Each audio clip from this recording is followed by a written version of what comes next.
Merhaba, Uyku Tarihi kanalına hoş geldin. Bugün seni Orta Çağ'da sıradan bir insanın günlük hayatına götürüyorum. Tarih kitaplarının genellikle göz ardı ettiği o detaylara odaklanıp, insanların sabah uyandıkları andan gece saman yatağına yatana kadar neler yaşadıklarını adım adım inceleyeceğiz. Büyük savaşları ya da kralların şatafatlı hayatını bir kenara bırakıp, sıradan halkın ne yediğini, nasıl uyuduğunu, temizlik alışkanlıklarını ve sokakların gerçek yapısını sakin bir dille ele alacağız. Ama başlamadan önce küçük bir ricam var. Eğer bu tür içerikleri seviyorsan kanala abone olmayı unutma. Videoyu beğenmen ve desteklemen benim için çok değerli. Ayrıca hangi şehirden ve saat kaçta izlediğini de yorumlara yaz lütfen. Gerçekten merak ediyorum. Kimler bu videoyu hangi saatte izliyor? Şimdi ışıklarını kapat ve en rahat pozisyonunu al. Hazırsan bu huzurlu yolculuğa başlayalım. Modern insanın en büyük yanılgılarından biri, geçmişteki insanların da bizim gibi kesintisiz uyuduğunu sanmasıdır. Oysa Orta Çağ'da geceler bugünkünden çok daha karanlık, çok daha sessiz ve kesinlikle çok daha uzundu. Elektrikli aydınlatmanın olmadığı o dönemde güneşin batışı günlük hayatın da fiilen sona ermesi anlamına geliyordu. Sıradan bir köylü ya da şehirli esnaf için mum kullanmak oldukça büyük bir lükstü. Hayvansal yağlardan yapılan ucuz mumlar ise hem çok kötü kokar hem de etrafa yoğun bir is yayardı. Bu yüzden insanlar havanın kararmasıyla birlikte hemen yataklarına yönelirdi. Ancak bu erken yatış kesintisiz bir 8 saatlik uyku vaat etmiyordu. İnsanlar gecenin karanlığını iki ayrı uyku seansına bölerek yaşarlardı. Geceleri yapay ışık kirliliği olmadığı için gökyüzü tamamen yıldızlarla dolardı. Fakat insanlar dışarıdaki karanlıktan korktukları için kafalarını pencereden dışarı bile uzatmazlardı. Karanlık, o dönemde vahşi hayvanların ve kötü niyetli insanların egemen olduğu tekinsiz bir bölge olarak kabul edilirdi. Tarihçiler ve antropologlar bu uyku düzenine iki aşamalı uyku ya da bifazik uyku adını veriyorlar. Bu sistemde ilk uyku güneşin batışından hemen sonra başlar ve gece yarısına kadar sürerdi. Bu ilk aşama oldukça ağır, derin ve dinlendirici bir uykuyu temsil ediyordu. Günün tüm fiziksel yorgunluğu bu ilk uykuda atılırdı. Gece yarısı civarında ise insanlar son derece doğal bir şekilde uyanırlardı. Bu uyanma anı bir kabusla ya da uykusuzluk hastalığıyla ilgili değildi. İnsan vücudunun doğal ritmi yapay ışıklar olmadığında bu şekilde çalışıyordu. Gece yarısı uyanan insanlar yataklarında yaklaşık 1 ya da 2 saat boyunca uyanık kalırlardı. Bu durum o kadar doğaldı ki kimse gece yarısı uyandığı için panik yapmaz veya kendini uykusuz hissetmezdi. Vücut hormonlarını bu iki aşamalı düzene göre çoktan ayarlamıştı. Bu gece uyanıklığı dönemi günümüz insanının gece yarısı uyanıp telefona bakmasına hiç benzemiyordu. Orta Çağ insanı bu süreyi oldukça verimli ve sosyal bir şekilde değerlendiriyordu. Karanlık odada sadece ocaktan sızan cılız kırmızı ışık altında sessizce sohbet ederlerdi. Günün koşuşturmacasına konuşulamayan ailevi meseleler bu saatlerde karara bağlanırdı. Okuma yazma bilen azınlık kesim bu saatleri dua ederek ya da dini metinleri inceleyerek geçirirdi. Hatta dönemin mahkeme kayıtlarında bu uyku düzenine dair ilginç kanıtlar bulunmaktadır. Birçok suç davasında şahitler olayın ne zaman gerçekleştiğini tarif etmek için birinci uykudan sonra ikinci uykudan önce ifadesini kullanmışlardır. Bu ifade uykunun ikiye bölünmesinin ne kadar yaygın ve kabul görmüş bir toplumsal gerçek olduğunu açıkça göstermektedir. Ayrıca bu sakin saatler insanların ertesi günün ağır işlerine zihinsel olarak hazırlanması için de harika bir fırsattı. Gece yarısı uyanıklığı sona erdiğinde insanlar yavaşça ikinci uykularına dalarlardı. Bu ikinci uyku aşaması sabahın ilk ışıklarına kadar süren daha hafif bir uykuydu. İşte bu iki uykunun arasında geçen süre aslında günün en yaratıcı ve sakin zamanıydı. İnsanlar bu süreyi sadece dinlenmek için değil, zihinsel olarak kendilerini sıfırlamak için de kullanırlardı. Günümüzde tek seferde 8 saat uyuyamadığı için endişelenen insanlara bunu anlatmak oldukça zordur. Orta Çağ insanı için bölünmüş uyku, sağlıklı bir yaşamın en temel şartı olarak kabul edilirdi. Hatta tıp bilginleri bu iki uyku arasındaki uyanıklıkta yapılan hafif yürüyüşlerin sindirimi kolaylaştırdığını savunurdu. Şimdi bu iki aşamalı uykunun üzerinde gerçekleştiği yatakların fiziksel durumuna göz atalım. Eğer bir kral ya da yüksek düzeyde bir din adamı değilseniz, kuş tüyü yatak hayaliniz bile olamazdı. Sıradan halkın yatağı içi kuru samanla doldurulmuş kaba keten çuvallardan oluşuyordu. Bu saman yataklar tahmin edebileceğiniz gibi oldukça sert ve gürültülüydü. İçindeki samanlar zamanla ezilir, topaklanır ve insanın sırtına batmaya başlardı. Daha da kötüsü, bu kuru samanlar her türlü böcek ve kemirgen için mükemmel bir yaşam alanıydı. Tahta kuruları, pireler ve bitler yatağın değişmez ev sahipleriydi. İnsanlar her gece bu canlılarla küçük bir yaşam mücadelesi vererek uyumaya çalışırlardı. Samanların yılda sadece bir veya iki kez değiştirilmesi de bu hijyen sorununu çözmeye yetmiyordu. Bu yatakları böceklerden korumak için samanların arasına pelin otu veya lavanta serpiştirilirdi. Ancak bu bitkisel önlemler aç tahta kurularını durdurmakta genellikle yetersiz kalırdı. Odadaki koku ise nemli saman, ter ve kurutulmuş otların tuhaf bir karışımından ibaretti. Orta Çağ'da kişisel alan ve mahremiyet gibi lüksler henüz icat edilmemişti. Sıradan bir evde genellikle sadece bir veya iki oda bulunurdu. Bu durum tüm ailenin aynı yatakta uyumak zorunda kalması anlamına geliyordu. Anne, baba, çocuklar ve hatta eve gelen yatılı misafirler aynı saman çuvalının üzerine yan yana dizilirdi. Bu durum sadece yer darlığından kaynaklanan bir zorunluluk değildi. Aynı zamanda dondurucu kış gecelerinde hayatta kalmak için de gerekliydi. İnsanlar birbirlerinin vücut sıcaklığından yararlanarak donmaktan kurtulurlardı. Eğer o dönemde seyahat ediyorsanız ve bir handa kalacaksanız, hiç tanımadığınız üç yabancıyla aynı yatağı paylaşmak zorunda kalmanız son derece normal karşılanırdı. Kimse size kişisel sınırlarınızdan bahsetmezdi, çünkü böyle bir kavramın adı bile bilinmiyordu. Yatağın en dış köşesinde uyuyan şanssız kişi, gece boyunca soğuk rüzgarlara maruz kalır ve genellikle yorganı kapmak için sürekli mücadele ederdi. Gecenin ortasındaki uyanıklık sırasında yapılması gereken en önemli işlerden biri de evdeki ateşi kontrol etmekti. Orta Çağ evlerinde ısınma ve yemek pişirme işlemleri odanın ortasındaki ocakta yapılırdı. Bu ateşin gece boyunca tamamen sönmemesi gerekiyordu. Çünkü kibritin henüz icat edilmediği o dönemde ateşi sıfırdan yakmak inanılmaz derecede zor ve zaman alıcı bir süreçti. Bu yüzden sokağa çıkma yasaklarının kökeni de bu ateşe dayanıyordu. İngilizce'deki curfew kelimesi Fransızca couvre-feu yani ateşi örtmek kelimesinden türemiştir. Gece yatmadan önce ocaktaki küller ateşin üzerine örtülür. Böylece kömürlerin sabaha kadar yavaşça için için yanması sağlanırdı. Gece uyanıklığı sırasında bu küller hafifçe aralanır ve ateşe yeni bir odun parçası eklenirdi. Eğer ateş sönerse sabah komşunun kapısını çalıp bir parça kor ateş istemek oldukça utanç verici bir durum olarak kabul edilirdi. İkinci uyku süreci tamamlandığında sıra sabahın o soğuk ve karanlık anında yataktan kalkmaya gelirdi. Modern dünyadaki gibi sıcak bir duş ya da otomatik kahve makineleri tabii ki yoktu. İnsanlar güne başlamak için doğanın ve dinin seslerine güvenmek zorundaydı. Sabah uyanışı genellikle kilisenin prime adı verilen sabah duası çanlarıyla gerçekleşirdi.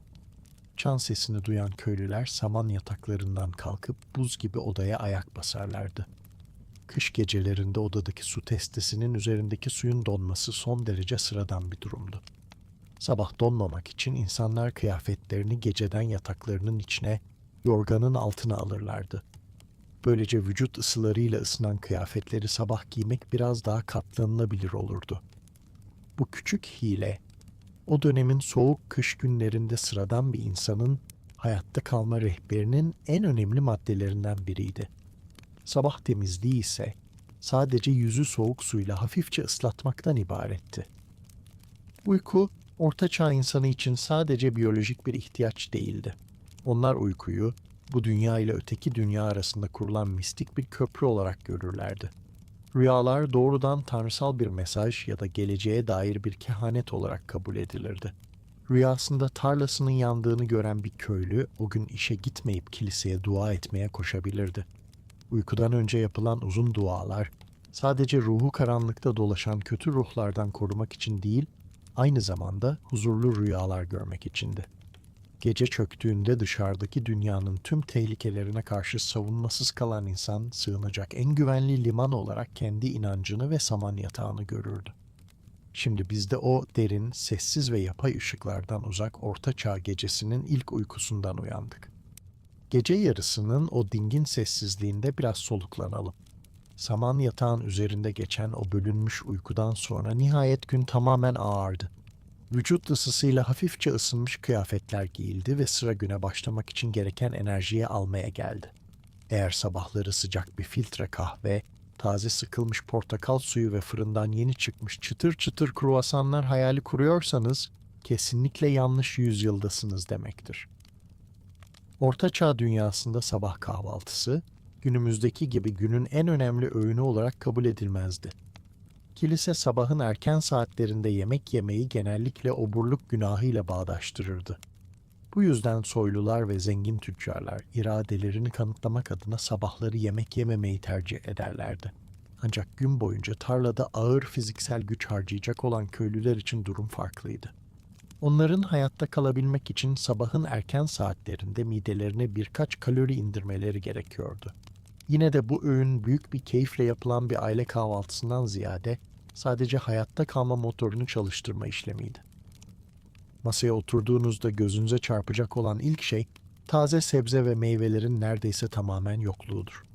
Bugün mutfaklarımızın vazgeçilmezi olan patates, domates, mısır ve biber gibi malzemeler o dönemde Avrupa'da bulunmuyordu. Bu sebzelerin tamamı Amerika kıtasının keşfinden sonra dünyaya yayılacağı için Orta Çağ insanı bu tatlardan tamamen habersizdi. Sabah menüsü son derece kısıtlı, renksiz ve dürüst olmak gerekirse oldukça sıkıcıydı. Masadaki en temel gıda maddesi her gün tüketilen ve hayatın merkezinde yer alan ekmekti. Ancak bu ekmek modern fırınlarda satılan yumuşak ve beyaz ekmeklere hiç benzemezdi. Rafine edilmiş beyaz undan yapılan ekmekler sadece soyluların sofralarında yer alabilirdi. Sıradan halk ise çavdar, arpa ya da yulaf unundan yapılan koyu renkli, son derece sert ve ağır ekmekler tüketirdi. Bu ekmekler o kadar sert olurdu ki insanlar dişlerini kırmamak için ekmeği önce çorbaya ya da biraya banmak zorunda kalırlardı.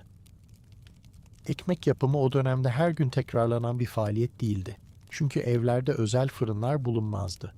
Köylüler toprak ağasına ait olan ortak fırınları kullanmak zorundaydı ve bu kullanım ücrete tabiydi. Bu yüzden aileler birkaç haftada bir devasa boyutlarda ekmekler pişirir ve bunları evde saklarlardı. Üçüncü haftasına giren bir ekmeği kesmek mutfak becerisinden ziyade ciddi bir kas gücü gerektiriyordu. Hatta bazen bu taş gibi sertleşmiş ekmekleri küçük parçalara ayırmak için balta kullanıldığı bile olurdu. Sertleşen ekmeklerin küflenmesi de ayrı bir sorundu fakat açlık sınırında yaşayan insanlar için hafif küflü bir ekmek çöpe atılacak bir şey değil, sadece üzerindeki küfün kazınarak yenmesi gereken bir nimetti. Bu durum günlük hayatın sıradan ve kimse tarafından yadırganmayan gerçeklerinden biriydi. Orta Çağ kahvaltısının bir diğer vazgeçilmez unsuru ise pottage adı verilen koyu kıvamlı sulu çorbaydı. Bu çorba kelimenin tam anlamıyla evde ne bulunursa onun tencereye atılmasıyla hazırlanan bir karışımdı. Çorbanın temelini yulaf veya arpa oluşturur, içine ise mevsimine göre pırasa, soğan, lahana ve şalgam gibi yerel sebzeler eklenirdi.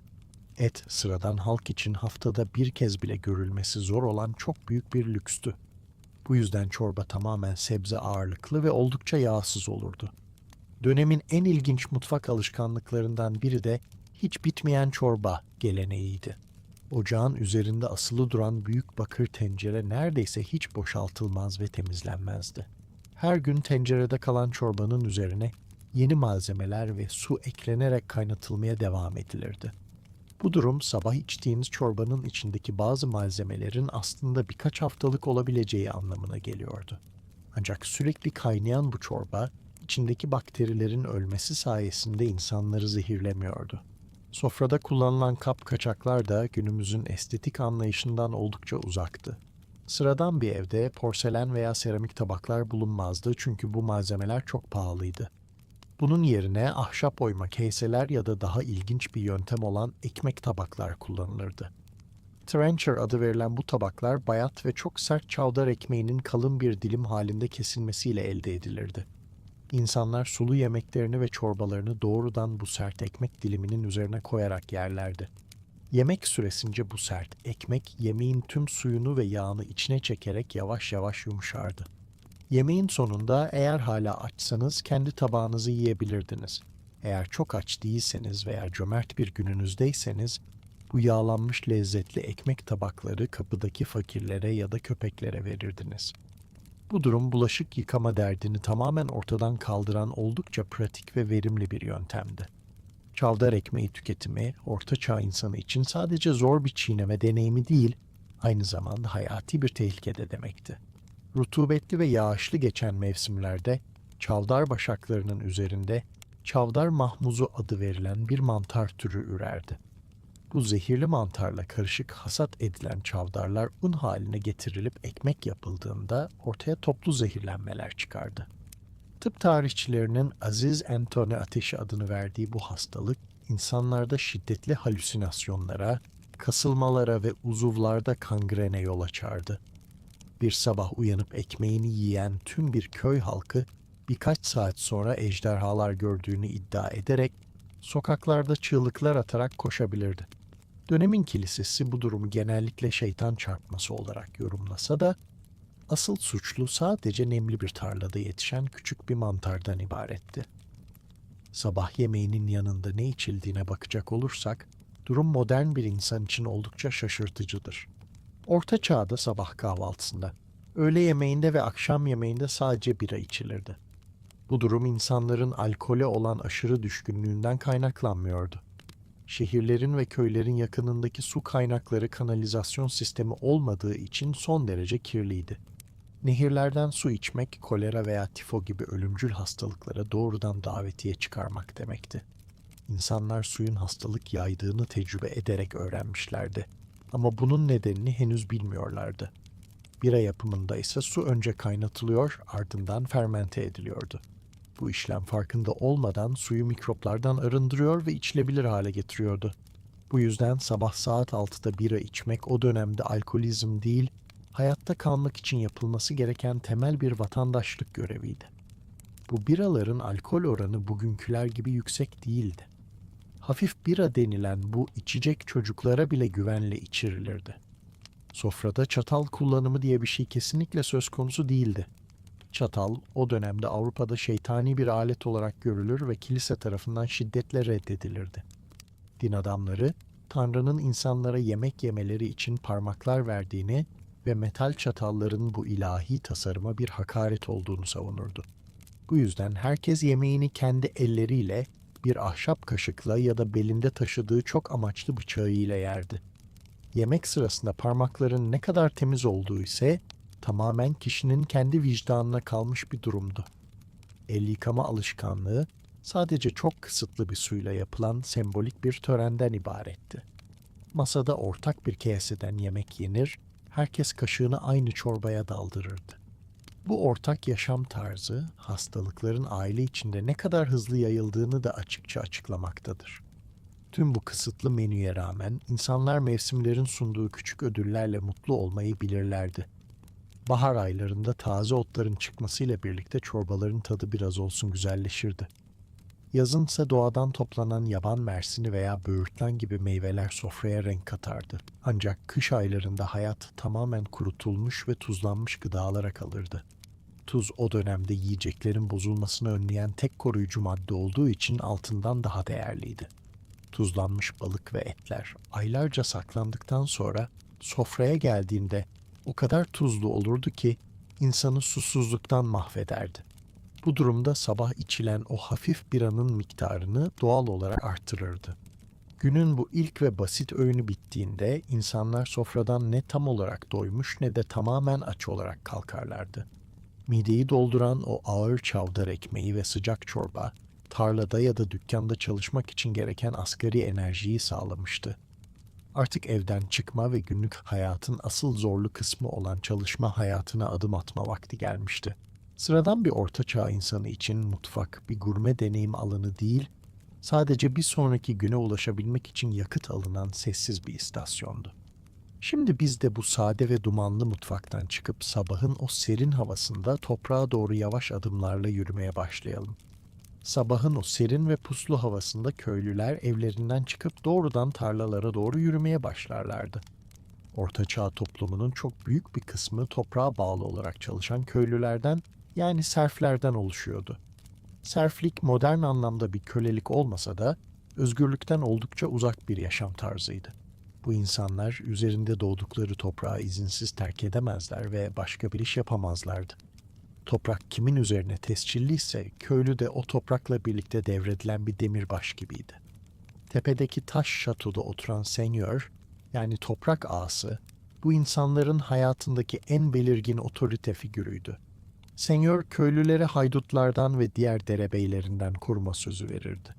Köylüler ise bu koruma hizmetinin bedelini hayatları boyunca durmaksızın çalışarak ödemek zorundaydı.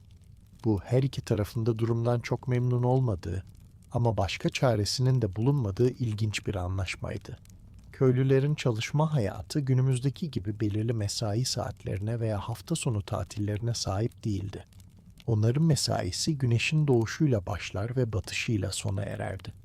Haftanın belirli günlerinde köylüler kendi geçimlerini sağlamak için küçük toprak parçalarında çalışırlardı. Ancak haftanın geri kalan günlerinde senyörün şahsi tarlalarında tamamen ücretsiz çalışmak zorundaydılar. Angarya adı verilen bu zorunlu çalışma sistemi, feodal düzenin en temel ekonomik direğiydi. Kendi tarlanızda ekinleriniz çürürken, ağanın tarlasındaki hasadı toplamak zorunda kalmak oldukça sinir bozucu bir durumdu. Ancak bu kurala karşı çıkmanın bedeli, şatodaki karanlık zindanlarla tanışmak olurdu. Bu yüzden köylüler her sabah uysalca aletlerini sırtlar ve ağanın tarlasına doğru ağır adımlarla ilerlerlerdi. Tarım teknolojisi o dönemde oldukça ilkel olsa da bazı önemli buluşlar hayatı derinden etkilemişti. Bu buluşların en önemlisi ağır saban adı verilen tekerlekli ve demir bıçaklı tarım aletiydi. Daha önceki dönemlerde kullanılan hafif sabanlar toprağın sadece yüzeyini çizerdi. Kuzey Avrupa'nın nemli ve kirli topraklarını işlemek için bu hafif sabanlar tamamen yetersiz kalıyordu. Ağır saban ise toprağı derinden kazıp alt üst ederek verimi inanılmaz derecede arttırdı. Ancak bu harika aletin çok büyük bir kusuru vardı. Ağırlığı nedeniyle tek bir köylünün gücü onu hareket ettirmeye yetmezdi. Ağır sabanı çekmek için en az 8 adet öküzün bir araya getirilmesi gerekiyordu. Orta Çağ'da tek bir köylünün 8 öküze birden sahip olması imkansız bir lükstü. Bu yüzden köylüler öküzlerini ve güçlerini birleştirerek ortaklaşa çalışmak zorunda kalırlardı. Bu zorunlu işbirliği Orta Çağ köylerinin sıkı sıkıya bağlı sosyal yapısını ve ortak yaşam kültürünü oluşturan en temel unsurdu. Toprak ağaları sadece beden gücüyle yetinmez, köylünün ürettiği her şeyden pay almak isterlerdi. Vergilendirme sistemi o kadar yaratıcıydı ki, günümüz maliyecileri bile bu duruma hayran kalabilirdi. İlk olarak kiliseye ödenen ve öşür adı verilen vergi gelirdi. Köylü ürettiği her 10 çuval buğdaydan birini, her 10 hayvandan birini doğrudan kiliseye teslim etmek zorundaydı. Geriye kalan kısımdan ise toprak ağasının vergisi kesilirdi. Köylünün kendi buğdayını evinde öğütmesi kesinlikle yasaktır ve bu durum ağır cezalara tabidir. Her köylü buğdayını öğütmek için ağaya ait olan değirmeni kullanmak ve bunun içinde unun bir kısmını vergi olarak bırakmak zorundaydı. Aynı kural ekmek pişirilen fırınlar için de geçerliydi. Hatta ormandan toplanan yakacak odunlar veya dereden tutulan balıklar için bile ağaya ayrı ayrı ödemeler yapılırdı. Kısacası aldığınız her nefesten vergi kesilmediği için şanslı sayılabilirdiniz. Vergiler sadece maddi üretimle sınırlı kalmaz. Köylülerin kişisel hayatlarına da doğrudan müdahale ederdi. Örneğin, bir serf başka bir ağanın toprağında yaşayan biriyle evlenmek istediğinde merket adı verilen bir evlilik vergisi ödemek zorundaydı. Çünkü evlilik sonucunda ağa tarlasında çalışacak potansiyel bir işçiyi veya gelecekte doğacak çocukları kaybedebilirdi. Bu yüzden evlilik kararı iki insanın aşkından ziyade ağaların bütçe hesaplamalarına bağlıydı. Hatta bir köylü öldüğünde bile vergi dairesi kapıdan ayrılmazdı. Ölüm vergisi olarak bilinen bu uygulamada ölen köylünün ailesi sahip oldukları en iyi hayvanı veya en değerli eşyayı ağaya teslim etmek zorundaydı. Bu kural acılı ailenin elindeki son ineği de kaybetmesi anlamına gelirdi. Orta çağda yaşamak sadece hayatta kalmak için değil, aynı zamanda borçlu ölmemek için de sürekli bir mücadele vermek demekti. Tüm bu ağır şartlara rağmen köylülerin hayatı tamamen karanlık ve aralıksız bir çalışmadan ibaret değildi. Kilise toplumsal huzursuzluğu prevent etmek ve insanların isyan etmesini engellemek için dini takvimi oldukça akıllıca kullanırdı. Yıl boyunca kutlanan aziz günleri, dini bayramlar ve pazar günleri kesinlikle çalışmanın yasak olduğu zamanlardı. Tarihsel kayıtlar, bir ortaçağ köylüsünün yılda yaklaşık 80 ila 100 günü tatil olarak geçirdiğini göstermektedir. Bu tatil süresi günümüzün yoğun çalışan modern insanının yıllık izin sürelerinden oldukça fazladır. Elbette bu tatillerde insanlar tatile gitmezlerdi. Ancak tarlada çalışmak zorunda olmamak bile onlar için muhteşem bir dinlenme fırsatıydı. Bayram günlerinde kilisede toplanılır, dualar edilir ve ardından köy meydanında bira içilerek basit danslar edilirdi. Bu kısa molalar köylülerin ağır yaşam koşullarına dayanabilmesi için en önemli psikolojik supaptı. Köylülerin zaman algısı da modern dünyadan tamamen farklıydı ve saatlerle değil, mevsimlerin döngüsüyle ölçülürdü. İlkbahar, toprağın sürülmesi ve tohumların ekilmesi gereken en yoğun ve stresli dönemdi. Eğer tohumlar zamanında ekilmezse, kışın tüm köyün açlıktan kırılması kaçınılmaz olurdu. Yaz ayları, ekinlerin büyümesini izlemek ve hayvanları otlatmakla geçerdi. Sonbaharsa hasat zamanıydı ve yılın en önemli dönemini temsil ederdi. Hasat edilen ürünler sayılır, vergiler ayrılır ve kış için depolar doldurulurdu. Kış mevsimi geldiğinde ise dışarıdaki hayat tamamen dururdu. Karlarla kaplanan köyde köylüler küçük ve dumanlı evlerine çekilirlerdi. Kışın yapılacak tek iş hayvanların bakımı ve evdeki basit tamirat işleriydi.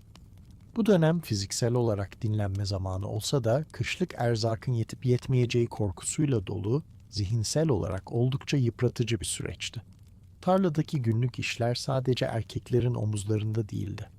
Kadınlar ve çocuklar da bu ağır tarım döngüsünün ayrılmaz birer parçasıydı. Kadınlar ev işlerinin yanı sıra bahçe tarımıyla uğraşır, tavukları besler ve iplik eğirirlerdi. Hasat zamanı geldiğinde ise tarlada erkeklerle yan yana tırpan sallarlardı.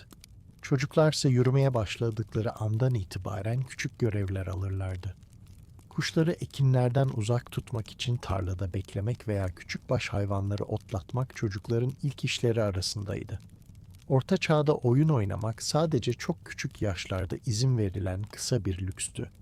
Çocuklar yaklaşık 7 yaşına geldiklerinde artık tam zamanlı birer işçi olarak kabul edilirlerdi. Bu erken olgunlaşma süreci dönemin zorlu yaşam şartlarının doğal bir sonucuydu. Tarlada geçen uzun saatler boyunca köylülerin giysileri de bu zorlu çalışmaya uygun şekilde tasarlanmıştı. Genellikle kaba yünden veya ketenden yapılmış, boyanmamış tek parça tunikler giyerlerdi. Bu kıyafetler tarlanın tozu, çamuru ve teriyle kısa sürede kirletilir ve çok nadir yıkanırdı. Öğle vakti geldiğinde tarlanın bir kenarında kısa bir yemek molası verilirdi. Bu molada sabah evden getirilen o taş gibi sert çavdar ekmeği ve bir parça kuru peynir yenirdi. Yanında ise susuzluğu gidermek için yine o hafif biradan birkaç yudum alınırdı. Bu kısa yemek molası güneşin altındaki en tatlı anlardan biriydi. Köylüler toprak üzerinde yan yana oturur, ağanın son kararlarını fısıldayarak eleştirirlerdi. Çünkü açıkça isyan etmek ölümcül sonuçlar doğurabilirdi ama arkadan konuşmak her zaman serbestti. Şimdi bu dumanlı ve tozlu tarlalardan ayrılıp taş surların ardındaki şehir yaşamına doğru yavaşça ilerleyelim. Şehir surlarına yaklaştığımızda bizi karşılayan ilk şey kalın taş duvarların yarattığı o boğucu atmosferdir. Orta Çağ şehirleri modern zamanların ferah ve planlı yerleşim yerlerinden oldukça farklı bir yapıya sahipti. Şehir kapısı hem bir giriş noktası hem de bir kontrol merkezi görevini görürdü. Kapıdaki görevliler içeri giren her türlü ticari maldan gümrük vergisi alır ve şüpheli görünenleri durdurup sorgulardı. Şehirlerin o dönemde neden bu kadar dar ve sıkışık olduğunu anlamak çok zor değildir. Surların içinde kalan alan sınırlıydı ve herkes güvende olmak için bu sınırların içine girmek zorundaydı. İçeriye girdiğinizde ise dış dünyadaki o uçsuz bucaksız tarlaların yerini güneşin bile zar zor sızdığı, birbirine yaslanmış gibi duran yüksek ahşap evler alırdı. Sokaklar kelimenin tam anlamıyla keşmekeşin merkezidir. Bugün bildiğimiz asfalt veya düzgün kaldırım taşlarını unutun. Şehir içi yollar genellikle sıkıştırılmış toprak, çamur ve evsel atıkların karışımından oluşan düzensiz zeminlerden ibaretti. Özellikle yağışlı havalarda bu yollar üzerinde yürünmesi neredeyse imkansız olan, diz boyuna ulaşabilen yapışkan bir çamur deryasına dönüşürdü. İnsanlar bu çamurdan korunmak için paten benzeri ahşap tabanlı yükseltici pabuçlar kullansalardı da bu pek işe yaramazdı. Sokaklarda sadece insanlar değil, tavuklar, hatta bazen büyükbaşı hayvanlar da serbestçe dolaşırdı. Şehir içi hayvancılığı o dönemde oldukça yaygındı ve evlerin hemen altında tutulan hayvanlar şehrin kokusuna kendine has bir yoğunluk katardı. İşin en ilginç ve bir o kadar da rahatsız edici tarafı ise kanalizasyon meselesiydi. Modern bir atık su sistemi olmadığı için insanlar evlerindeki atıkları ve hatta gece kullanılan tuvalet kaplarını doğrudan sokağa boşaltırlardı. Evlerin üst katları genellikle sokağa doğru çıkıntılı olacak şekilde inşa edilirdi. Bu tasarım evin içindeki alanı genişletse de yukarıdan atılan bir atığın altından geçen birinin üzerine düşme riskini her zaman canlı tutardı. Şehirlerde yürürken yukarıdan gelen o meşhur dikkat nidasını duymak, kaçacak bir yeriniz olmadığı anlamına gelirdi. Bu yüzden Orta Çağ'da sokakta yürürken alışkanlık haline getirilmesi gereken ilk davranış, sürekli tetikte olmak ve arada bir yukarıya göz atmaktı. Şehrin kokusuna gelince buna alışmak veya görmezden gelmek pek mümkün değildi. Çürüyen sebze artıkları, hayvan dışkıları, sokaklarda biriken atık sular ve odun ateşinin isi birbirine karışırdı. Orta Çağ insanı bu kokuya oldukça bağışıktı. Çünkü başka bir alternatifleri hiç olmamıştı. Zenginler bile bu kokudan tamamen kaçamazlardı. Onlar için çözüm burunlarına sürekli güzel kokulu otlar veya çiçeklerle dolu küçük çantalar tutmaktı. Bugünün dünyasında bir parfüm dükkanına girmiş gibi hissetmek o dönemde sadece en üst sınıf için ulaşılabilir bir hayaldi. Hatta şehir yönetimleri sokakların temizlenmesi için belirli aralıklarla temizlik emirleri yayınlasa da bu emirlerin uygulanması genellikle yerel halkın ilgisizliği nedeniyle başarısızlıkla sonuçlanırdı. Evlerin mimarisi şehrin bu dar yapısına göre şekillenmişti. Alt katlar genellikle dükkan veya atölye olarak kullanılırken üst katlar yaşam alanıydı. Esnaf kendi evinin önündeki tezgahta malını üretir ve doğrudan oradan satardı. Bu durum şehrin sokaklarını sürekli bir hareketlilik ve gürültü kaynağı haline getirirdi. Demirci çekicinin sesi, pazar yerindeki bağırışlar ve sokak satıcılarının çığırtkanlığı hiç durmazdı. Geceleri ise şehir tamamen farklı bir kimliğe bürünürdü. Hava karardığında sokaklar tamamen boşalır ve kendi kaderine terk edilirdi. Şehir surlarının kapıları kilitlenir ve kimsenin girip çıkmasına izin verilmezdi. Gece boyunca devriye gezen birkaç muhafız dışında sokaklarda ses duymak genellikle bir tehlikenin habercisiydi. Şehrin en merkezi noktası genellikle devasa katedral ya da kilise olurdu. Şehir planlaması her zaman bu dini merkezin etrafında şekillenirdi. Kilise çanları sadece ibadet vaktini değil, aynı zamanda şehrin çalışma düzenini de belirleyen tek zaman ölçeriydi. Sabah çanıyla başlayan hayat, akşam çanının çalmasıyla yavaş yavaş evlere çekilirdi. Katedrallerin önündeki geniş meydanlar, şehrin sosyal hayatının, pazar yerlerinin ve bazen de kamuya açık cezalandırmaların sahnesiydi. İnsanlar, pazar günleri veya dini bayramlarda bu meydanlarda bir araya gelir, birbirleriyle sohbet eder ve yerel haberleri burada alırlardı. Şehir yaşamı köy hayatına göre çok daha hızlı ve dinamik olsa da yine de kilisenin otoritesine sıkı sıkıya bağlıydı. Sokaklardaki bu yoğunluk komşuluk ilişkilerinin de çok farklı gelişmesine neden oluyordu. Evler birbirine o kadar yakındı ki bir komşunun odasında konuşulanları duymak oldukça kolaydı. Bu durum mahremiyetin neredeyse yok olduğu ama toplumsal kontrolün en üst seviyede olduğu bir düzen yaratmıştı. Kimin ne zaman uyandığı, ne yediği veya ne zaman evine döndüğü herkes tarafından bilinirdi. Bu şeffaflık şehirde suç oranını düşürmek için bir yöntemdi. Çünkü kimse gizli bir şey yapamazdı. Yine de dar sokakların sağladığı gölgelik alanlar, hırsızlar veya yan kesiciler için her zaman uygun bir ortam yaratırdı. Şehir yaşamı köylülerin tarlada yaşadığı o izole hayattan çok daha karmaşıktı. Ticaretin merkezinde yer alan bu dar alanlar, yeni fikirlerin, yabancı tüccarların ve farklı kültürlerin karşılaştığı yerlerdi. Bir şehir sakini olmak bir köylüye göre çok daha fazla fırsat ama bir o kadar da karmaşa demekti. Akşam karanlığı bastırıp şehir kapıları kapandığında bu dar sokakların duvarları arasında yükselen sessizlik yerini sadece sokak kedilerinin sesine bırakırdı. Şimdi bu dar ve çamurlu sokaklardan yavaşça çıkıp insanların üzerine ne giydiğine, yani dönemin kıyafet kurallarına ve sosyal statünün kumaşlardaki yansımasına doğru geçiş yapalım. Sokaklardaki o yoğun ve gürültülü hareketlilik içinde yürürken, etrafınızdaki insanların sadece yüzlerine değil, üzerlerindeki kıyafetlere de dikkatle bakmanız gerekirdi. Çünkü Orta Çağ dünyasında ne giydiğiniz sadece bir zevk meselesi değil, doğrudan yasal bir zorunluluktu. Bugün istediğimiz mağazaya girip bütçemize uygun her rengi ve kumaşı özgürce seçebiliyoruz. Ancak o dönemde cebinizde yeterince altın olsa bile canınızın istediği kıyafeti giymeniz kesinlikle yasaktı. Lüks yasaları adı verilen bu katı kurallar, kimin hangi kumaşı kullanabileceğini, kıyafetlerin boyunu ve hatta düğme sayılarını bile en ince ayrıntısına kadar bilirlerdi. Bu yasaların temel amacı toplumsal sınıfların birbirine karışmasını önlemek ve sokakta yürüyen birinin statüsünü bir bakışta hemen anlamaktı. Bir köylüyle bir asilzadenin aynı kumaşı giymesi, toplumsal düzenin temeline dinamit koymakla eşdeğer görülürdü.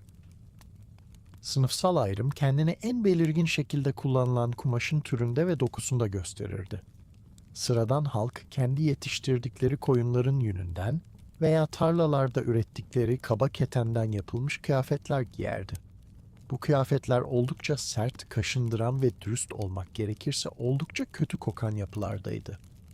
Yün kıyafetler, su geçirmezlik özelliğini kaybetmesin diye yünün üzerindeki doğal yağ olan lanolin maddesinden tamamen arındırılmazdı. Bu durum, yağmurlu günlerde tüm köylülerin ıslanmış ıslak bir koyun sürüsü gibi kokmasına neden olurdu. Asilzadeler ve yüksek sınıflarsa ipek, kadife, şam kumaşı ve ince dokunmuş yünler kullanırlardı. Bu yumuşak kumaşlar vücudu tahriş etmez ve giyen kişiye büyük bir hareket kolaylığı sağlardı. Ayrıca zenginlerin kıyafetleri soğuk havalarda sıcak tutması için samur, tilki ya da sansar gibi pahalı kürklerle astarlanırdı. Köylülerin kürk hakkı ise sadece basit tavşan ya da kedi derileriyle sınırlıydı. Kıyafetlerde kullanılan renkler de en az kumaşın türü kadar büyük bir sınıfsal mesaj taşırdı. O dönemde kumaş boyamak oldukça zor, pahalı ve zahmetli bir zanaat dalıydı. Bitkilerden, böceklerden ve çeşitli minerallerden elde edilen boyalar, kumaşa sabitlenmek için idrar gibi tuhaf maddelerle karıştırılırdı.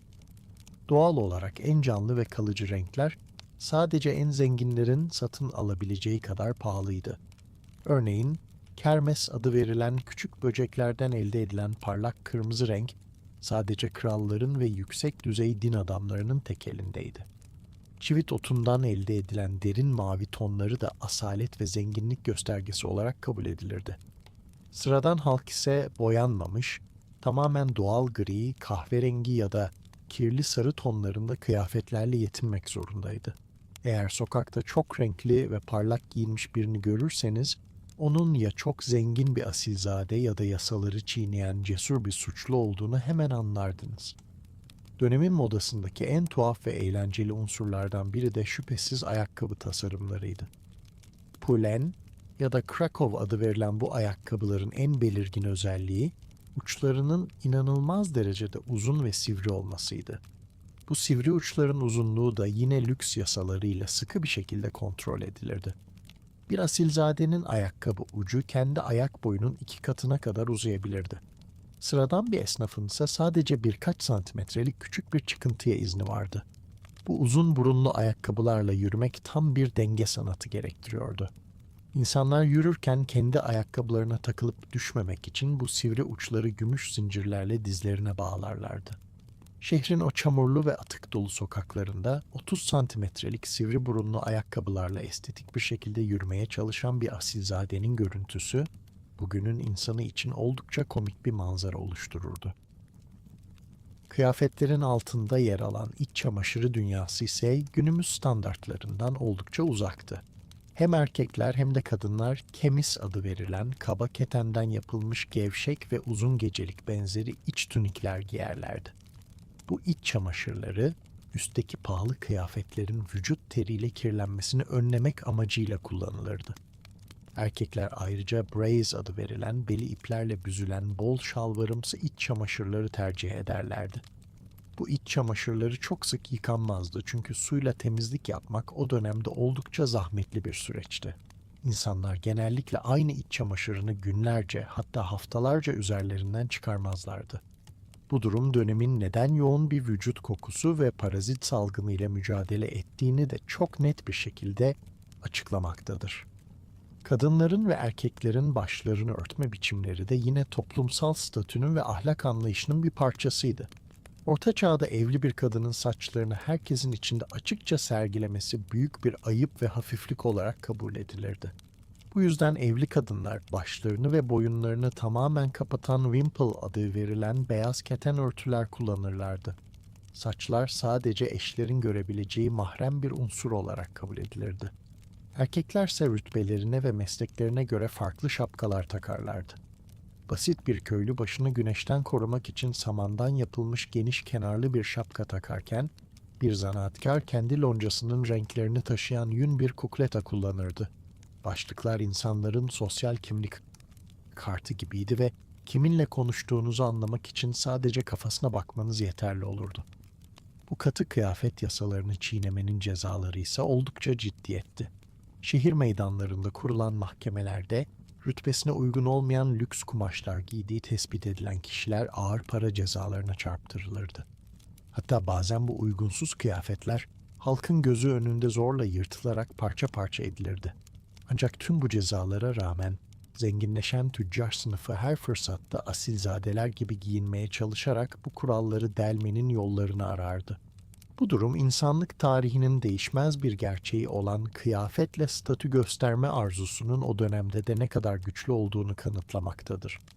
Artık günün bu renkli ama bir o kadar da kısıtlayıcı kıyafet dünyasını geride bırakıp insanların temizlik alışkanlıklarına ve o dönemde suyla olan mesafeli ilişkilerine doğru yavaş adımlarla ilerleyelim. Popüler kültürün ve tarihi filmlerin bize sunduğu en büyük yanılsamalardan biri, Orta Çağ insanının ömrü boyunca hiç yıkanmadığı ve çamur içinde yaşadığı iddiasıdır. Bu iddia, o dönem insanlarına yapılan büyük bir haksızlıktan başka bir şey değildir. İnsan doğası gereği hangi yüzyılda yaşarsa yaşasın, üzerinde biriken kirden ve terden kurtulma ihtiyacı hisseder. Orta Çağ insanı da bu kuralın bir istisnası değildi ve temizliğe, kendi imkanları doğrultusunda oldukça önem verirdi. Elbette onların temizlik anlayışı ile bizim bugünkü dezenfektan takıntılı dünyamız arasında devasa farklar vardı. Ancak bu durum onların tamamen yıkanmaktan kaçındıkları anlamına gelmiyordu. Aksine özellikle yüksek ve geç Orta Çağ dönemlerinde temizlik hem sosyal statünün hem de dini vecibelerin en önemli parçalarından biri olarak kabul edilirdi. Şehirlerde yaşayan insanlar için temizlenmenin en popüler ve eğlenceli yolu halk hamamlarına gitmekti. Bu hamamlar Roma İmparatorluğundan kalan yıkanma kültürünün o dönemdeki mütevazı birer devamı niteliğindeydi.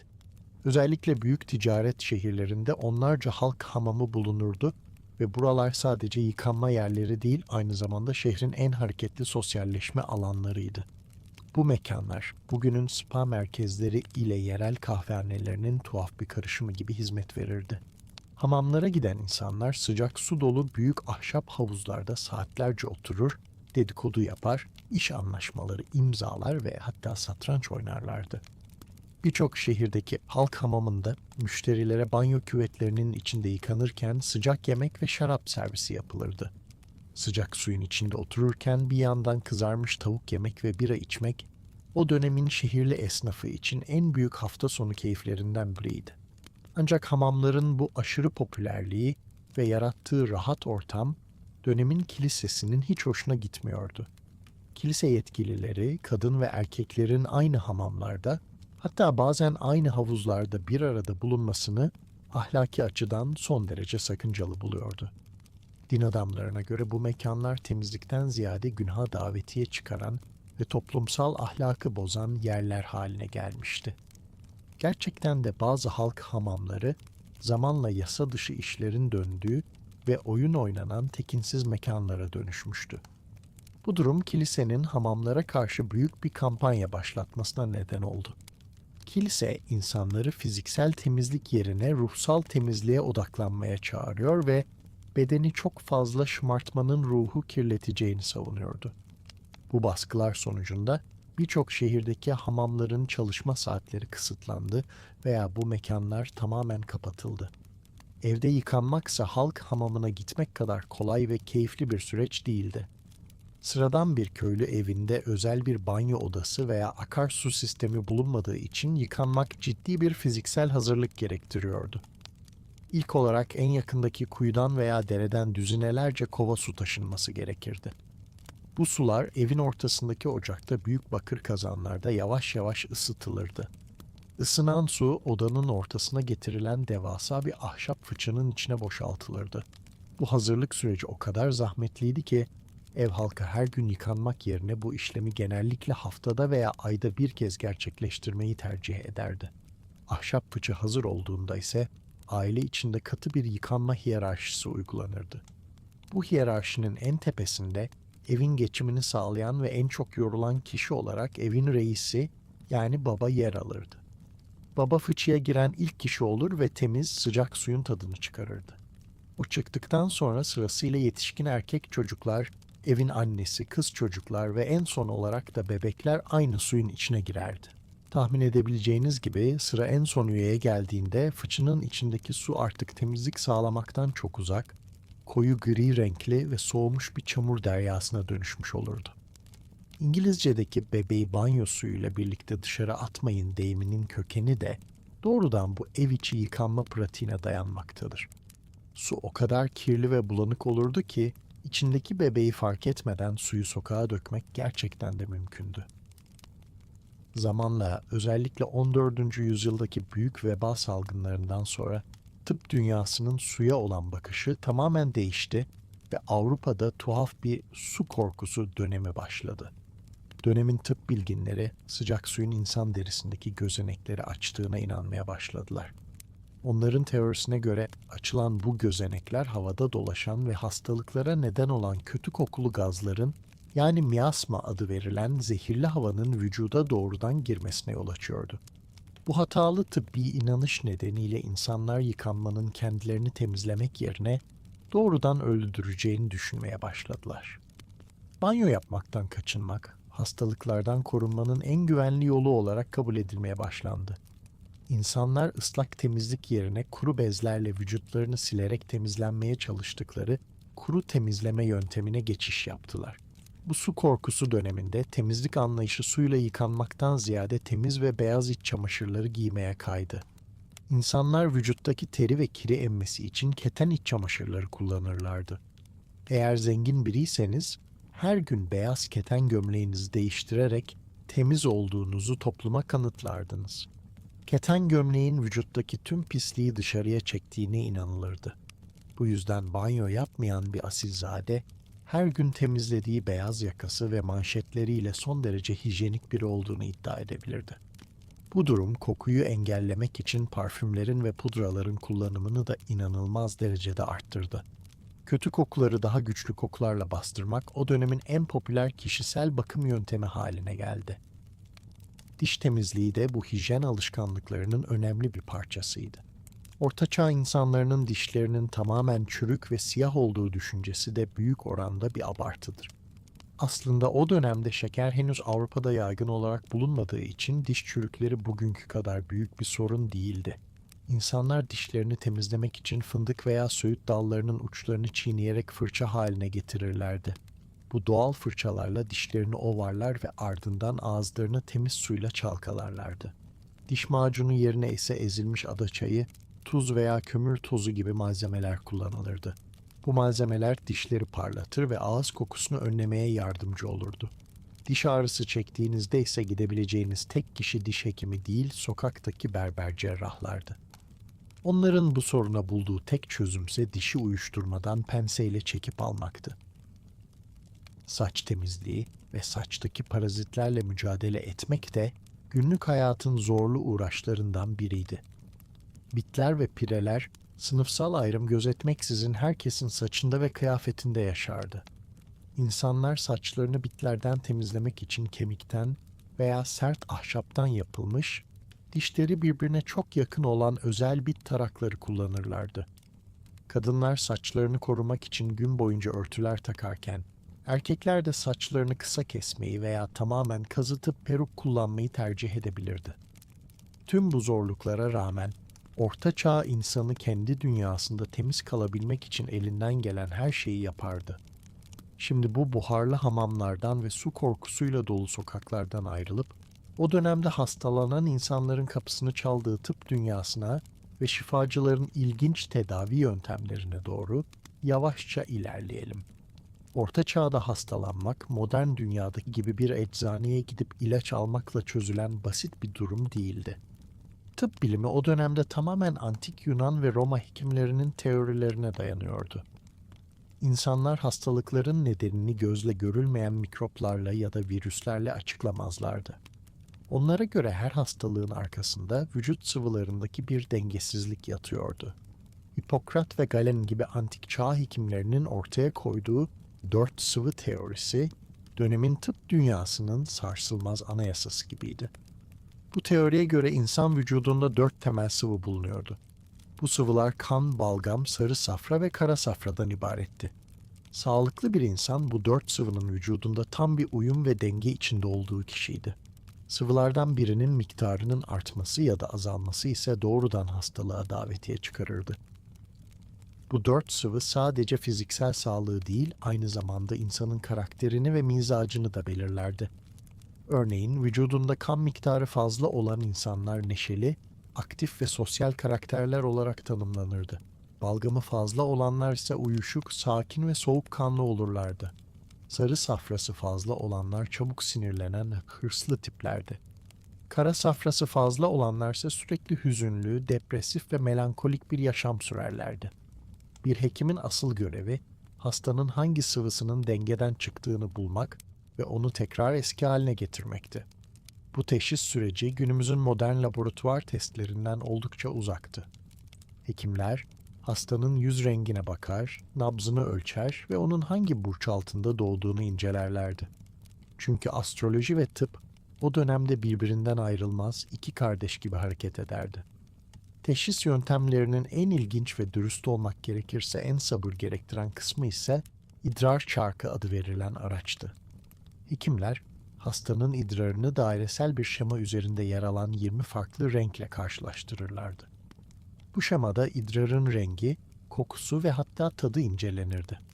Evet, o dönemde saygın bir tıp eğitimi almış hekimlerin günlük rutinlerinden biri de hastalarının idrarını tatmaktı. Şeker hastalığı gibi durumlar, idrarın tadındaki o tuhaf tatlılık sayesinde bu şekilde teşhis edilirdi. Bu teşhis yöntemi o dönemde tıp fakültesinde okumak isteyen gençlerin meslek seçimlerini muhtemelen tekrar gözden geçirmelerine neden oluyordu. Eğer idrarınız olması gerekenden daha koyu veya farklı bir renkteyse, vücudunuzdaki kara safranın arttığına karar verilir ve hemen tedaviye başlanırdı. Vücut sıvılarını dengelemenin en popüler ve neredeyse her derde deva kabul edilen yöntemi ise kan akıtmaktı. Eğer başınız ağrıyorsa, ateşiniz varsa ya da sadece kendinizi halsiz hissediyorsanız, hekimin size uygulayacağı ilk tedavi yöntemi damarınızı açıp kanınızı akıtmak olurdu. Onların mantığına göre Fazla kanı vücuttan uzaklaştırmak diğer sıvıların dengesini hemen yerine getirirdi. Bu işlem için ya doğrudan bir bıçakla damar kesilir ya da sülük tedavisi uygulanırdı.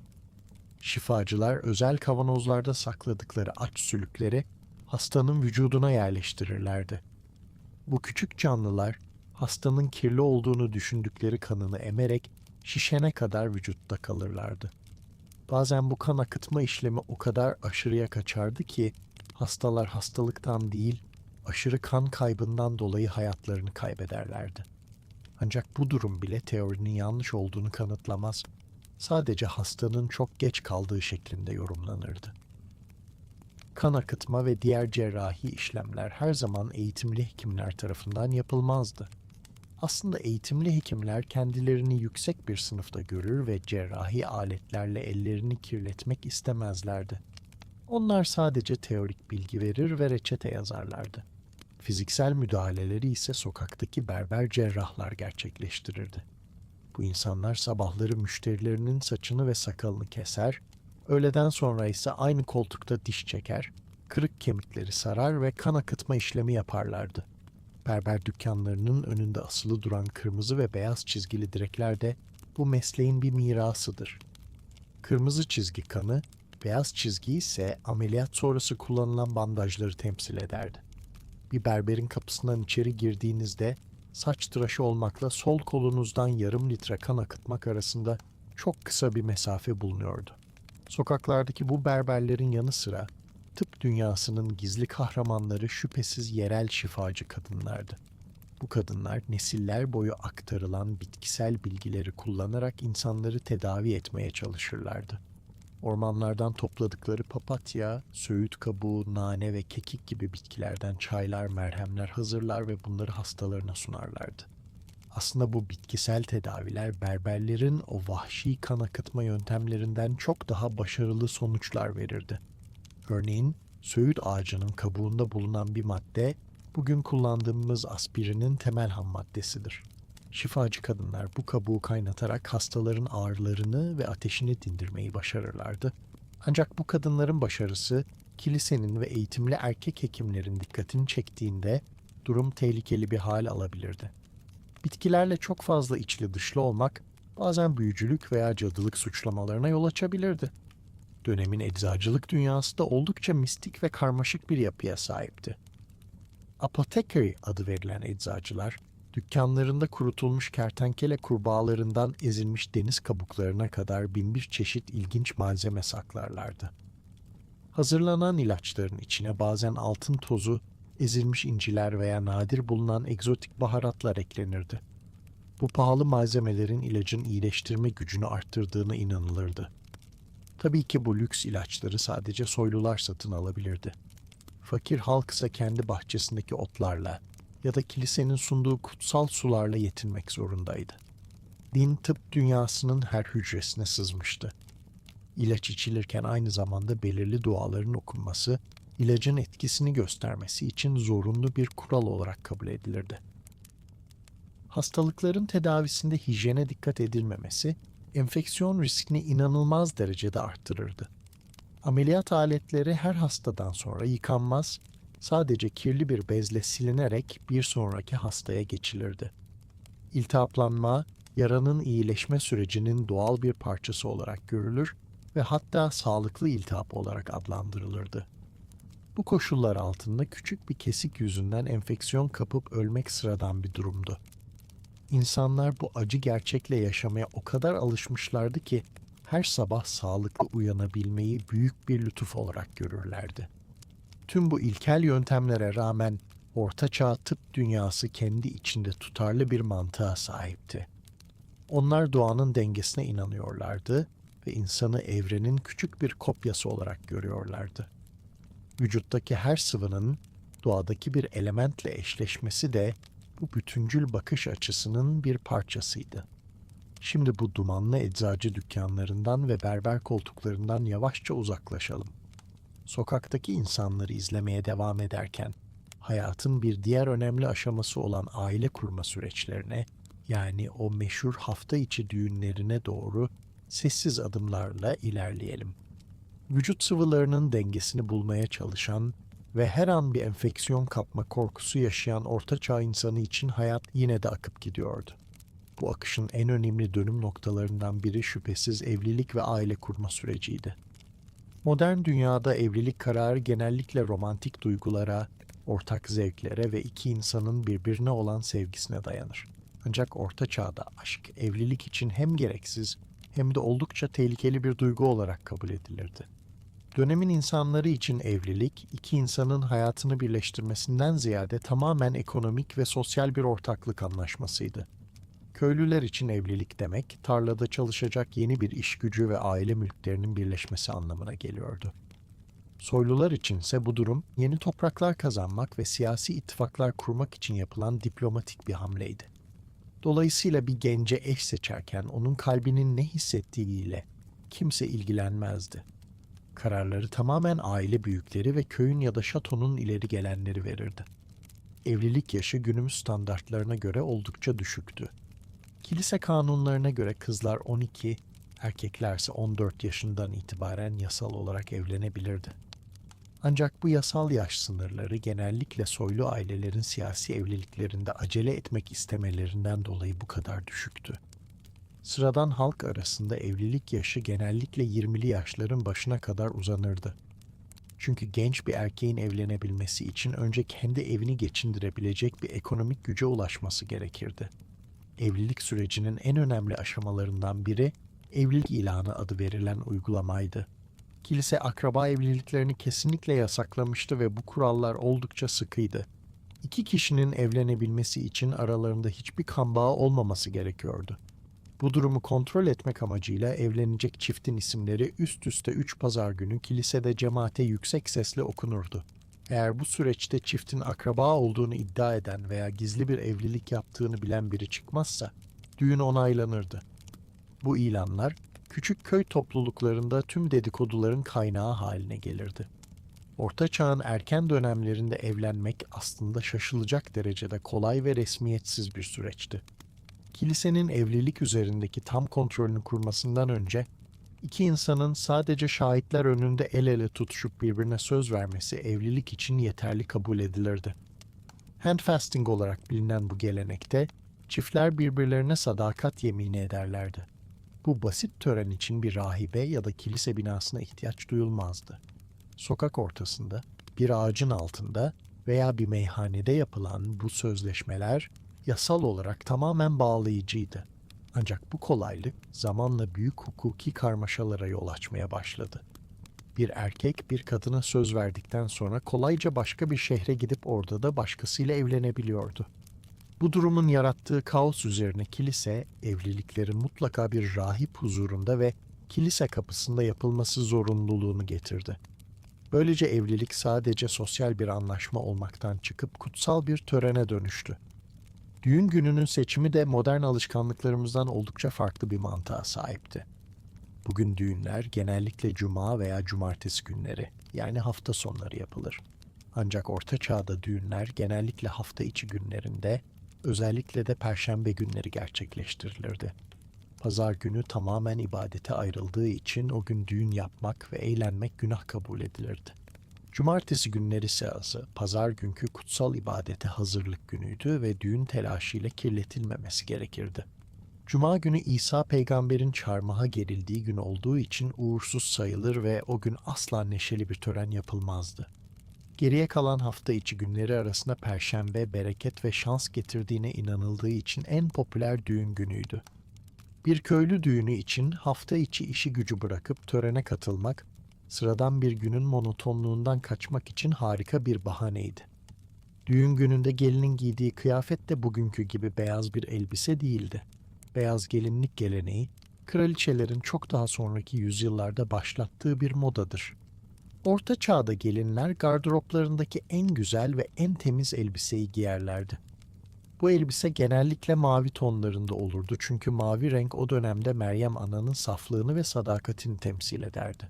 Eğer gelinin yeni bir elbise almaya gücü yetmiyorsa, ailesinin ya da komşularının elbiselerinden biri ödünç alınır ve çiçeklerle süslenirdi. Damatsa yine en temiz köylü tuniğini giyer ve saçını tarardı. Tören kilisenin içinde değil, genellikle kilisenin giriş kapısının önünde yapılırdı. Rahip çifti burada kutsar, yüzükleri takar ve ardından herkes hep birlikte içeriye girip dua ederdi. Törenin kapıda yapılması, evliliğin tüm halkın gözü önünde gerçekleştiğini kanıtlamak için önemli bir simgeydi. Tören bittikten sonra sıra en eğlenceli kısım olan düğün yemeğine gelirdi. Sıradan halkın düğünlerinde büyük saray ziyafetleri verilmezdi. Ancak herkes elindeki imkanları sonuna kadar seferber ederdi. Komşular ve akrabalar düğün evine un, tereyağı, peynir ve taze sebzeler getirerek yardımda bulunurlardı. Düğün yemeğinin ana menüsü genellikle büyük bir kazanda pişirilen baharatlı etli bir güveçten oluşurdu. Et bu özel gün için saklanan şanslı bir koyundan elde edilirdi. İçecek olaraksa yine o meşhur ev yapımı hafif biralar su gibi akardı. Düğünlerde tatlı olaraksa günümüzün çok katlı pastaları yerine konukların getirdiği küçük tatlı çörekler üst üste yığılırdı. Damat ve gelin bu çörek kulesinin üzerinden birbirlerini öpmeye çalışırlardı.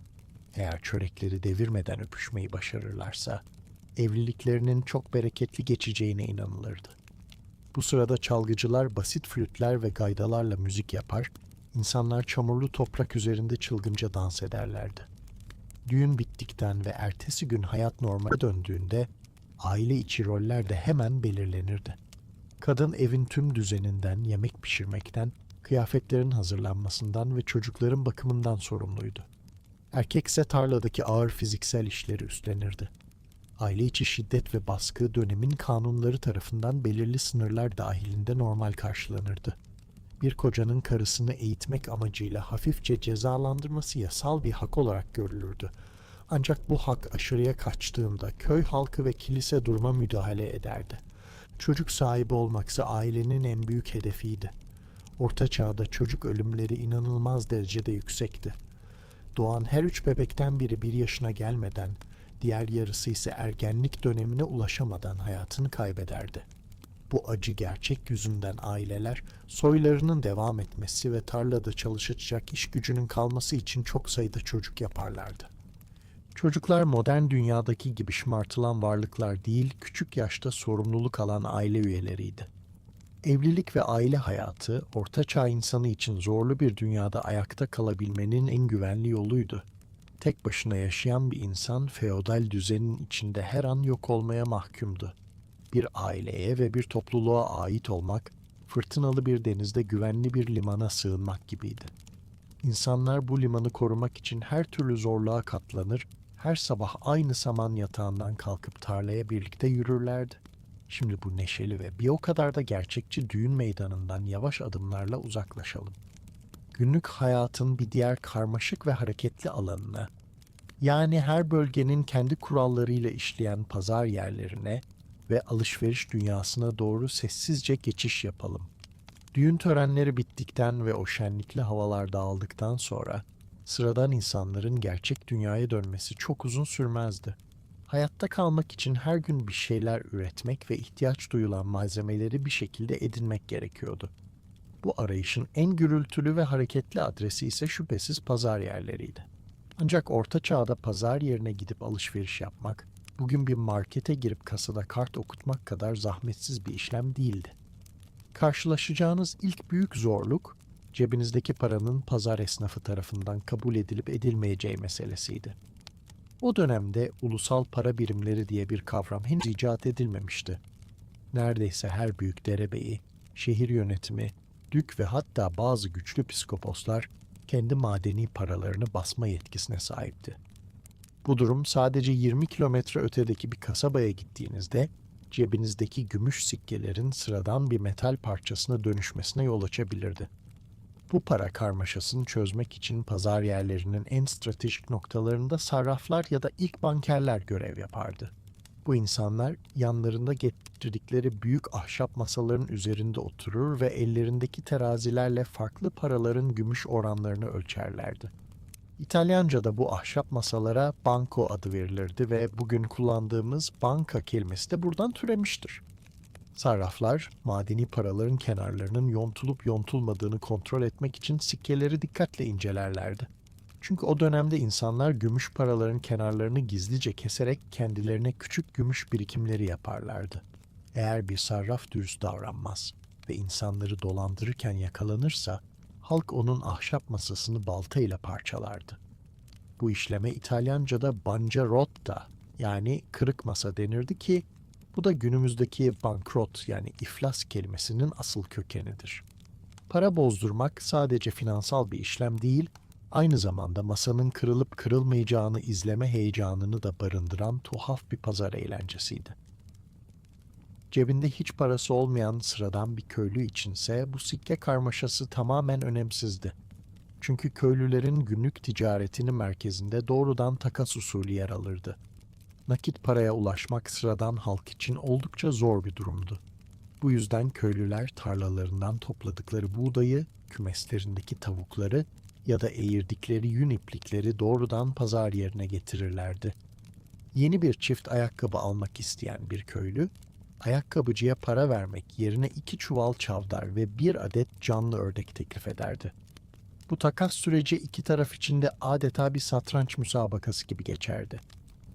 2 ördek mi bir çift ayakkabı eder yoksa bir çuval buğday mı sorusu üzerine saatlerce süren tartışmalar yaşanırdı. Bu sistem modern ekonominin matematiksel kesinliğinden çok uzaktı. Fakat insanların birbirleriyle doğrudan iletişim kurmasını sağlayan çok doğal bir bağ yaratıyordu. Pazar yerinde alışveriş yaparken satıcılara güvenmek o dönemde yapılabilecek en büyük saflıklardan biriydi. Esnaflar terazilerinde hile yapmak konusunda inanılmaz derecede yaratıcı yöntemler geliştirmişlerdi. Terazilerin ağırlıklarını hafifletmek, tezgahın altına gizli ipler bağlayarak kefeyi aşağı çekmek son derece sıradan dolandırıcılık yöntemleri arasındaydı. Alıcılar da bu durumu bildikleri için her ürünü elleriyle tartar, gümüş sikkeleri dişleriyle ısırarak sahte olup olmadığını anlamaya çalışırlardı. Bu güvensizlik ortamı yüzünden şehir yönetimleri çok sıkı denetimler ve ağır cezalar uygulamak zorunda kalıyordu. Örneğin ekmeğin gramajını eksik satan bir fırıncı, pazar meydanındaki tahta kafese kapatılarak halka rezil edilirdi. Fırıncılar bu ağır cezalardan kaçınmak için fırıncı düzinesi adı verilen bir sistem geliştirdiler. 12 adet ekmek sipariş eden bir müşteriye ceza alma korkusuyla her ihtimale karşı 13 adet ekmek verirlerdi. Bu fazladan verilen bir adet ekmek, esnafın adalet sistemiyle olan barışıklığının sessiz bir sigortasıydı. Orta Çağ pazarında fiyat etiketleri diye bir şey kesinlikle bulunmazdı. Bir ürünün fiyatı tamamen alıcının saf görünüşüyle satıcının ikna kabiliyeti arasındaki mücadeleye bağlıydı. Pazarlık yapmak sadece birkaç kuruş ucuza almak için yapılan basit bir pazarlık değildi. Bu süreç tarafların birbirlerinin zekasını ölçtüğü, uzun tiratların atıldığı adeta tiyatral bir gösteriydi. Satıcı, elindeki kumaşın uzak diyarlardan çok büyük tehlikelerle getirildiğini iddia ederek fiyatı en üstten açardı. Alıcı ise kumaşın kalitesiz olduğunu, üzerinde lekeler bulunduğunu söyleyerek fiyatı yarı yarıya düşürürdü. Tartışma bazen o kadar hararetli olurdu ki, pazar yerini dolduran diğer insanlar da bu tartışmayı izlemek için etrafta toplanırlardı. Sonunda el sıkışıldığında her iki tarafta diğerini dolandırdığını düşünerek içten içe büyük bir memnuniyet yaşardı. Bu karşılıklı tatmin duygusu pazar yerindeki sosyal dengenin en önemli parçasıydı. Pazar yerleri sadece alışveriş yapılan alanlar değil, aynı zamanda haberlerin yayıldığı en önemli bilgi merkezleriydi. Gazetelerin ve televizyonların olmadığı bir dünyada komşu krallıkta ne olduğunu ya da hangi verginin arttırılacağını insanlar burada öğrenirlerdi.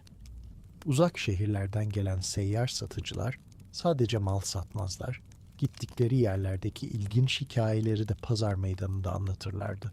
İnsanlar bu hikayeleri dinlemek için tezgahların etrafında kalabalıklar oluştururlardı. Ayrıca pazar günleri kurulan bu büyük pazarlar, gençlerin birbirlerini görmesi ve sosyalleşmesi için de harika bir fırsattı. Gün boyu tarlada ya da atölyede çalışan insanlar için pazar yeri, dış dünya ile kurdukları tek pencereleriydi. Akşama doğru pazar tezgahları yavaşça toplanırken ceplerinde birkaç yeni hikaye ve belki de 2 çuval buğday karşılığında aldıkları bir çift ayakkabıyla evlerine dönen insanlar günün yorgunluğunu üzerlerinde hissederlerdi. Pazar yerindeki o hareketli alışveriş hengamesinden çıkıp dar sokaklardaki ahşap atölyelerin dumanlı pencerelerine doğru ilerleyelim. Orta çağda bir şehirde zanaatla uğraşmak günümüzdeki gibi dükkan açıp tabela asmakla çözülebilecek kadar basit bir mesele değildi. Eğer bir ayakkabı dikmek, bir demir dövmek ya da sadece ekmek pişirmek istiyorsanız, öncelikle o iş kolunun bağlı olduğu loncaya üye olmak zorundaydınız. Loncalar, şehirlerin ekonomik hayatını tamamen kontrol altında tutan, adeta modern karteller gibi çalışan güçlü esnaf birlikleriydi. Bir loncanın izni olmadan şehir sınırları içinde tek bir çivi bile çakamazdınız. Eğer bunu deneyecek kadar cesur ya da cahil olsaydınız, lonca muhafızları dükkanınızı hemen mühürler ve sizi şehrin dışına sürerlerdi. Bu katı tekel sistemi şehirlerdeki haksız rekabeti önlemek amacıyla kurulmuş olsa da zanaatkarların üzerinde adeta görünmez bir pranga gibi dururdu. Bu sıkı sistemin en alt basamağında hayata yeni adım atan küçük çıraklar yer alırdı. Genellikle 7 ila 12 yaşlarındaki küçük erkek çocukları aileleri tarafından bir ustanın yanına verilirdi. Bu teslimiyet süreci günümüzdeki stajyerlik sözleşmelerine hiç benzemeyen, yasal olarak tamamen bağlayıcı ağır kontratlarla gerçekleştirilirdi. Çırağın ailesi, ustanın çocuğa zanaatı öğretmesi karşılığında belirli bir miktar ödeme yapardı. Usta ise bu küçük çocuğa kalacak yer, basit yemekler ve zanaatın sırlarını öğretme sözü verirdi. Ancak bu sırları öğrenmek o kadar kolay olmazdı. Bir çırağın atölyedeki ilk 3 yılı, zanaat öğrenmekten ziyade atölyeyi süpürmek, ustanın kıyafetlerini yıkamak ve su taşımak gibi ağır ev işleriyle geçerdi. Çırak, ustanın ailesinin adeta ücretsiz bir hizmetçisi haline gelirdi ve bu duruma itiraz etme hakkı kesinlikle bulunmazdı. Loncalar, çırakların sadece çalışma saatlerini değil, kişisel hayatlarını da çok sıkı kurallarla kontrol ederlerdi. Dönemin en ilginç ve gerçek tarihi belgelerine göre bir çırağın meyhaneye gitmesi, zar atarak oyun oynaması veya geceleri sokakta dolaşması kesinlikle yasaktı. Hatta çırakların saç kesim tarzları ve giydikleri kaba yün elbiselerin boyları bile lonca tüzüğünde açıkça belirtilirdi. Çırakların evlenmesi ise tamamen yasak bir lükstü. Çünkü evlilik ustanın işlerine odaklanmayı engelleyen bir dikkat dağınıklığı olarak görülürdü. Usta çırağı üzerinde tam bir velayet hakkına sahipti ve kurallara uymayan çocukları fiziksel olarak cezalandırmakta tamamen özgürdü. Eğer bir çırak dayanamayıp atölyeden kaçarsa, şehir muhafızları onu her yerde arar ve bulduklarında zincire vurarak ustasına geri teslim ederlerdi. Bu zorlu çıraklık dönemi genellikle 7 yıl kadar sürerdi ve bu süreyi tamamlayabilenler ancak bir sonraki aşamaya geçebilirdi. 7 yıllık çileli çıraklık dönemini başarıyla tamamlayan gençler nihayet kalfa unvanını alırlardı. Kalfalık bir zanaatkarın hayatındaki en dinamik ve hareketli dönemi temsil ederdi. Kalfalar artık yaptıkları iş karşılığında ustadan küçük de olsa haftalık bir ücret almaya başlarlardı. Ancak onların da kendi başlarına dükkan açma yetkileri henüz bulunmazdı. Dönemin en harika geleneklerinden biri olan seyahat yılları bu aşamada başlardı.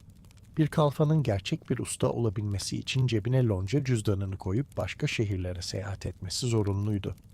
Kalfalar şehir şehir dolaşarak farklı ustaların yanında çalışırlar, yeni teknikler öğrenirler ve zanaat ufuklarını genişletirlerdi. Bu yolculuklar sırasında kalfalar, gittikleri şehirlerin lonca hanlarında ücretsiz konaklar ve yerel zanaatkarlarla dayanışma içine girerlerdi. Bu seyahat zorunluluğu teknik bilgilerin tüm Avrupa'da hızla yayılmasını sağlayan çok başarılı bir bilgi paylaşımı ağı yaratmıştı. Seyahat yıllarını tamamlayıp şehre geri dönen kalfa için artık hayatının en büyük sınavı gelip çatmıştı. Usta unvanını alabilmek için kalfanın, loncanın en kıdemli üyelerinden oluşan bir jüriye kendi yeteneğini kanıtlaması gerekiyordu. Bu kanıtlama süreci, kalfanın kendi elleriyle mükemmel bir ürün tasarlamasıyla gerçekleştirilirdi. İşte bu özel ürüne başyapıt ya da Fransızca kökeniyle chef d'œuvre adı verilirdi. Örneğin bir kuyumcu kalfası tek bir hata barındırmayan gümüş bir kadeh yapmak zorundaydı. Bir ayakkabıcı ise en ince dikişlerle bezenmiş mükemmel bir çizme üretmeliydi. Lonca jürisi bu başyapıtı büyüteçlerle inceler, en ufak bir dikiş hatasında veya malzeme kusurunda adayı acımasızca elerdi. Eğer elenirseniz hayatınız boyunca kalfa olarak kalmaya mahkum olurdunuz. Ancak başyapıtınız onaylanırsa büyük bir törenle usta ilan edilir ve kendi dükkanınızı açma hakkını elde ederdiniz. Tabii bunun için de lonca kasasına yüklü bir giriş aidatı ödemeniz gerekirdi. Usta olup kendi dükkanınızı açtığınızda bile loncanın o boğucu kurallarından tamamen kurtulmuş sayılmazdınız. Loncalar, atölyelerdeki üretimin her aşamasını sarsılmaz kurallarla denetlemeye devam ederdi. Örneğin, hiçbir zanaatkarın geceleri mum ışığında çalışmasına izin verilmezdi. Çünkü yetersiz ışıkta yapılan üretimin kalitesiz olacağına ve bunun da loncanın ticari itibarına zarar vereceğine inanılırdı. Ayrıca gece çalışmak atölyelerde yangın çıkma riskini de inanılmaz derecede arttırırdı. Lonca müfettişleri gün içinde dükkanları aniden ziyaret eder. Kullanılan derinin kalitesini veya ekmeğin un oranını kontrol ederlerdi. Kurallara uymayan ustalar ağır para cezalarına çarptırılır, hatta malzemeleri şehrin meydanında yakılarak imha edilirdi. Fiyat denetimleri de oldukça katıydı. Bir ürünün fiyatı lonca tarafından sabitlenirdi. Bir ustanın müşteriyi çekmek için fiyatı düşürmesi kesinlikle yasaktı. Rekabet fiyatla değil, sadece zanaatın kalitesiyle yapılmak zorundaydı. Tüm bu ağır denetimlere ve kısıtlamalara rağmen loncalar üyeleri için harika bir sosyal güvenlik kalkanı da oluşturuyordu. Eğer bir lonca üyesi hastalanır veya sakatlanırsa lonca sandığından ona ve ailesine düzenli maddi yardım yapılırdı. Bir ustanın ölümü durumunda lonca onun dul kalan eşine ve yetim çocuklarına sahip çıkar, çocukların eğitim masraflarını üstlenirdi. Ayrıca lonca üyeleri arasında sarsılmaz bir manevi bağ bulunurdu. Bir üye vefat ettiğinde loncanın tüm üyeleri işlerini güçlerini bırakıp cenaze törenine katılmak zorundaydı. Cenazeye mazeretsiz katılmamanın cezası ise lonca kasasına ödenmesi gereken ağır bir para cezasıydı. Bu durum insanların sadece yaşarken değil, ölürken de birbirlerine ne kadar sıkı bağlarla bağlı olduklarını gösteren en net kanıttı. Loncalar ortaçağ şehir hayatının hem en büyük disiplin kaynağı hem de en güvenli sığınağıydı. Şimdi bu gürültülü çekiç seslerinin yükseldiği atölyelerden ve lonca hanlarından yavaşça uzaklaşalım. Gökyüzünde yükselen kilise çanlarının sesine kulak vererek zamanın ve hayatın ritmini belirleyen o mistik dünyaya doğru sessiz adımlarla ilerleyelim. Bugün kollarımızdaki akıllı saatler ve cebimizdeki telefonlar bizi saniyelerin adeta kölesi haline getirmiştir. Bir yere 3 dakika geç kaldığımızda büyük bir stres, huzursuzluk ve panik yaşarız. Orta Çağ dünyasında ise böyle bir zaman baskısı kesinlikle mevcut değildi. İnsanların cebinde saniyeleri veya dakikaları gösteren küçük cihazlar bulunmuyordu. Onlar için zaman, soyut sayılardan oluşan mekanik bir kavram değildi. Zaman, doğanın sunduğu ritimle doğrudan uyum içinde akan organik bir süreçti. Güneşin doğuşu, gökyüzündeki hareketi ve batışı günlük hayatın sınırlarını doğal olarak çizerdi. İnsanlar zamanı hissetmek için gökyüzüne bakar ve yerdeki gölgelerin boyunu dikkatle incelerlerdi. Bu durum zaman algısının bugünkünden çok daha sakin, yavaş ve telaşsız olmasını sağlardı. Bireysel saatlerin olmadığı bu dünyada toplumsal zamanı düzenleme görevi tamamen kiliseye aitti.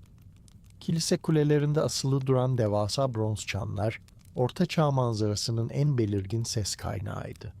Bu çanların derin sesi, kilometrelerce ötedeki tarlalardan ve komşu köylerden bile rahatça duyulabilirdi.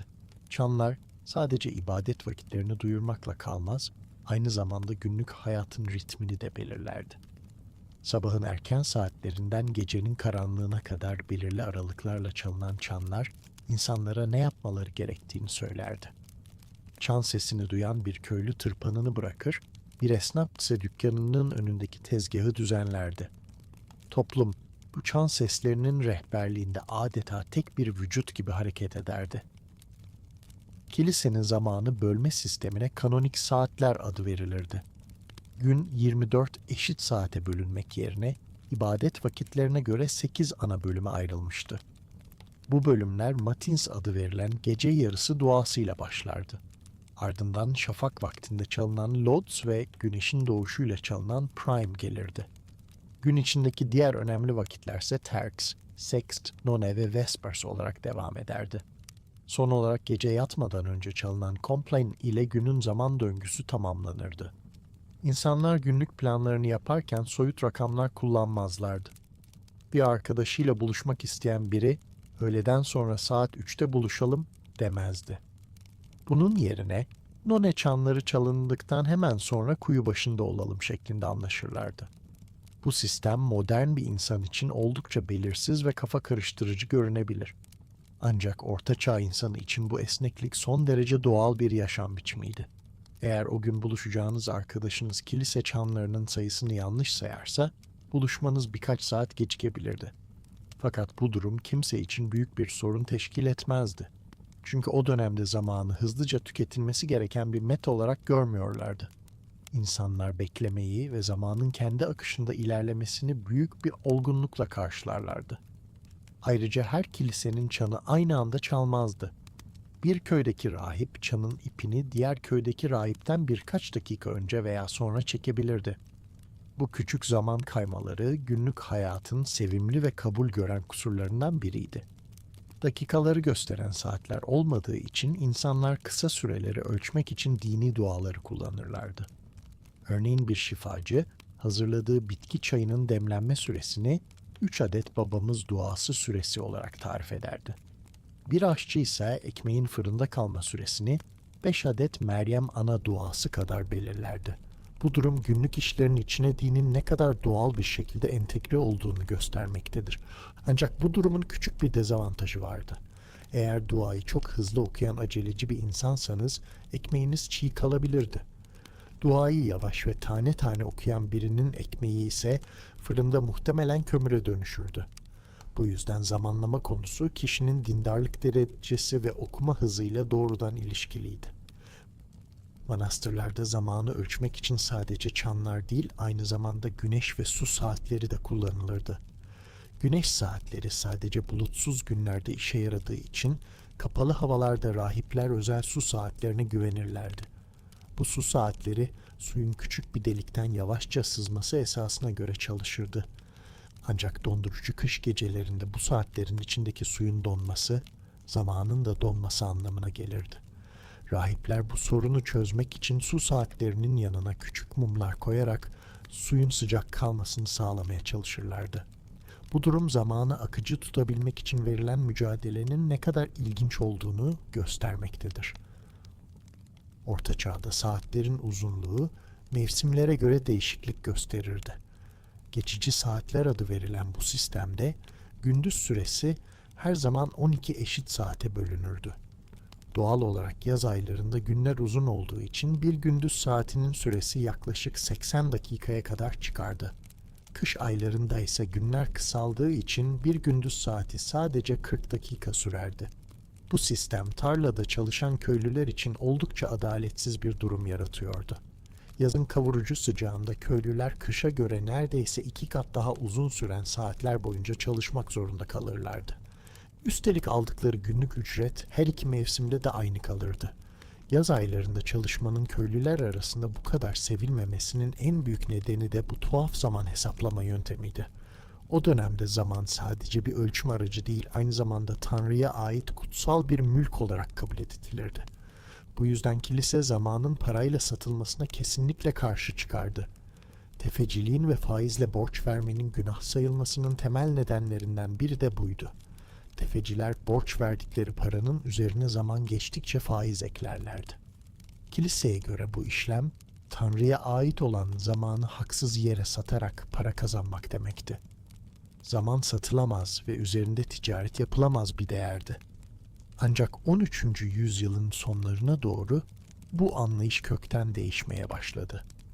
Şehirlerde ticaretin ve üretimin artmasıyla birlikte tüccarlar daha kesin ve güvenilir bir zaman ölçümüne ihtiyaç duydular. Bu ekonomik ihtiyaç, mekanik saatlerin icat edilmesini sağladı. Şehir meclisleri, kilisenin çanlarına alternatif olarak belediye binalarının kulelerine mekanik saatler yerleştirmeye başladılar. Bu yeni saatler mevsim ne olursa olsun günü 24 eşit saate bölüyordu. Mekanik saatin kulede tıkırdamaya başlaması zamanın kontrolünün kiliseden tüccar sınıfına geçmesini simgeliyordu. Artık zaman dualarla değil, iş saatleriyle ölçülmeye başlanmıştı. Zaman paradır anlayışının ilk tohumları bu dönemde dar şehir sokaklarında atıldı. Ancak sıradan köylüler için bu mekanik tıkırtılar uzun süre hiçbir anlam ifade etmedi. Onlar toprakla ve güneşle olan organik bağlarını korumaya devam ettiler. Güneş yavaşça batıya doğru kayarken gölgeler uzar ve kilise çanları günün son büyük ibadetini duyururdu. Bu ses tarladaki ve atölyedeki işlerin tamamen durması gerektiğinin habercisiydi. İnsanlar yavaşça eşyalarını toplar ve evlerine doğru yönelirlerdi. Zamanın bu sakin ve doğayla uyumlu ritmi, insanların zihnindeki karmaşayı da temizlerdi. Şimdi biz de bu çan seslerinin eşliğinde günün yorgunluğunu üzerimizden atmaya hazırlanıyoruz. Zamanın bu huzurlu akışında biraz daha dinlenelim. Kilise çanlarının sesiyle günün işleri bittiğinde insanlar sadece uyumak için evlerine çekilmezlerdi. Zorlu çalışma koşullarına rağmen ortaçağ insanı eğlenmeyi ve sosyalleşmeyi çok iyi bilirdi. Hayatın zorlukları insanları küçük mutluluklara daha sıkı sarılmaya zorluyordu. Akşam saatlerinde sokaklarda yürürken evlerden yükselen gülüşmeleri ve flüt seslerini duyabilirdiniz. Eğlence kültürü, sınıflara göre büyük değişiklikler gösterse de temelde aynı amaca hizmet ediyordu. İnsanlar zihinlerini günün ağır yükünden bir an olsun kurtarmak istiyorlardı. Bu arayış, çocukların basit oyuncaklarından yetişkinlerin gürültülü meyhane oyunlarına kadar geniş bir yelpazeye sahipti. Eğlenmek o dönemde bir lüks değil, akıl sağlığını korumak için gerekli bir ihtiyaçtı. Çocukların dünyası, modern dünyadaki gibi renkli ve plastik oyuncaklarla dolu değildi. Orta çağda bir oyuncağın değeri tamamen çocuğun ve babasının hayal gücüne bağlıydı. Kız çocuklar için kaba keten kumaşlardan dikilmiş, içi samanla doldurulmuş basit bez bebekler yapılırdı. Erkek çocuklarsa genellikle ahşaptan oyulmuş küçük kılıçlar ve kalkanlarla şövalyecilik oynarlardı. Ayrıca kilden yapılmış minik hayvan figürleri ve çamurdan kaleler yapmak da oldukça yaygındı. En popüler sokak oyunlarından biri eski bir araba tekerleğinin çemberini düz bir sopa yardımıyla sokakta yuvarlamaktı.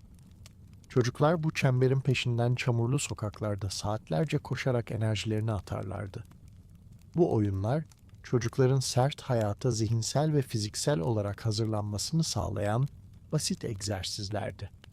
Dönemin çocukları için sokak tehlikelerle dolu olsa da en büyük oyun alanıydı. Yetişkinlerin sosyal hayatının merkezinde ise şüphesiz yerel meyhaneler yer alırdı. Ale House veya Tavern adı verilen bu mekanlar, mahallenin ortak oturma odası gibi hizmet verirdi. Evlerinde ısınacak odunu olmayan yoksul insanlar, akşamları meyhanenin sıcak şöminesi etrafında toplanırlardı. Burada sadece o meşhur hafif bira içilmez, adolescence ve günün dedikoduları da paylaşılırdı. Meyhaneler her yaştan ve her meslekten insanın eşitlendiği nadir mekanlardan biriydi. Bir kunduracı ustası ile bir taş ocağı işçisi aynı masada yan yana oturabilirdi. Ortam genellikle dumanlı, gürültülü ve biranın kokusuyla kaplanmış olurdu. İnsanlar bu dumanlı havada şarkılar söyler, basit müzik aletleriyle dans ederlerdi. Meyhane sahibi, ocağın üzerindeki ateşi canlı tutarak müşterilerin daha uzun süre kalmasını sağlardı. Meyhane masalarının üzerinde oynanan en popüler oyunlar ise zar oyunlarıydı. Orta Çağ insanı şans oyunlarına karşı adeta hastalıklı bir tutkuya sahipti. Oyun oynamak kilise tarafından kesinlikle yasaklanmış olmasına rağmen bu kurala kimse uymazdı.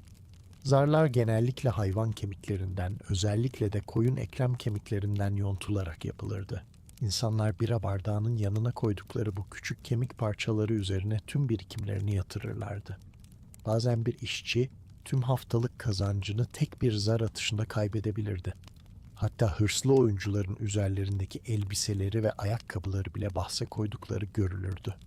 Ertesi sabah meyhaneden sadece iç çamaşırlarıyla çıkan şanssız adamlar, sokaktakilerin alaycı bakışlarına maruz kalırdı.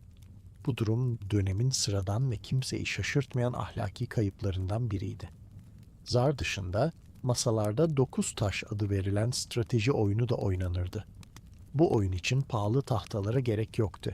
Masanın üzerine kazınan basit çizgiler oyun için yeterliydi. Oyuncular sokaktan topladıkları farklı renklerdeki küçük çakıl taşlarını taş olarak kullanırlardı. 9 taş zeka ve sabır gerektirdiği için meyhanenin daha sakin köşelerinde tercih edilirdi. Bu oyunlar sırasında yapılan taktiksel tartışmalar bazen saatlerce sürer ve izleyiciler de bu heyecana ortak olurdu. Şans oyunları, insanların zorlu feodal düzenden kısa süreliğine de olsa kaçıp kendi kaderlerini kontrol ettiklerini hissetmelerini sağlardı. Bu oyunlardaki hilecilik sektörü de oldukça gelişmiş bir yapıya sahipti.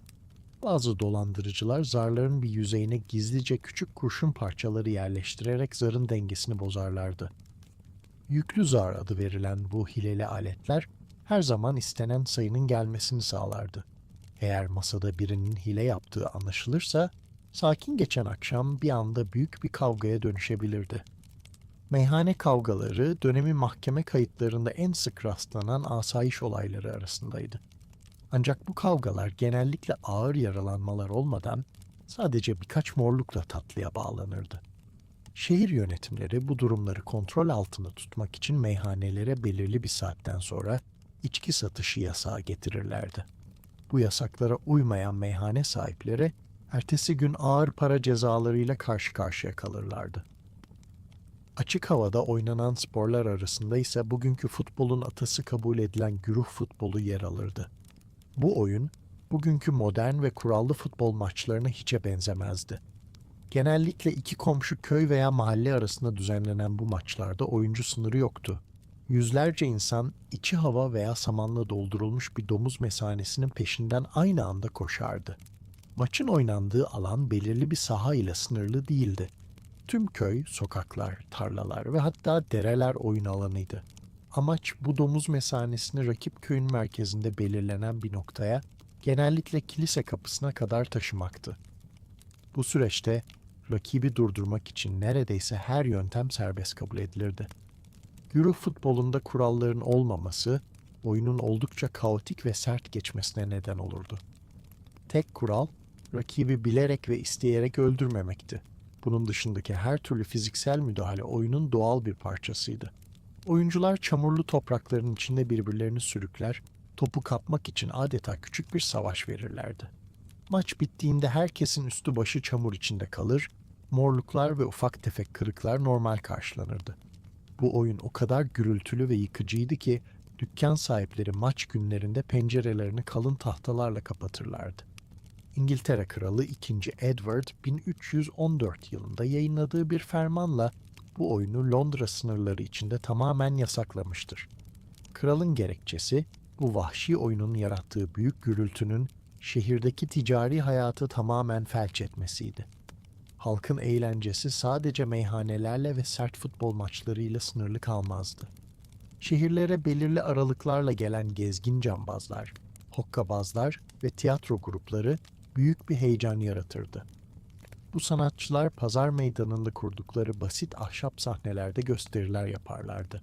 İnsanlar tahta kuklaların komik hikayelerini izlemek veya üç topu havada çeviren hokkabazları görmek için meydanları doldururlardı.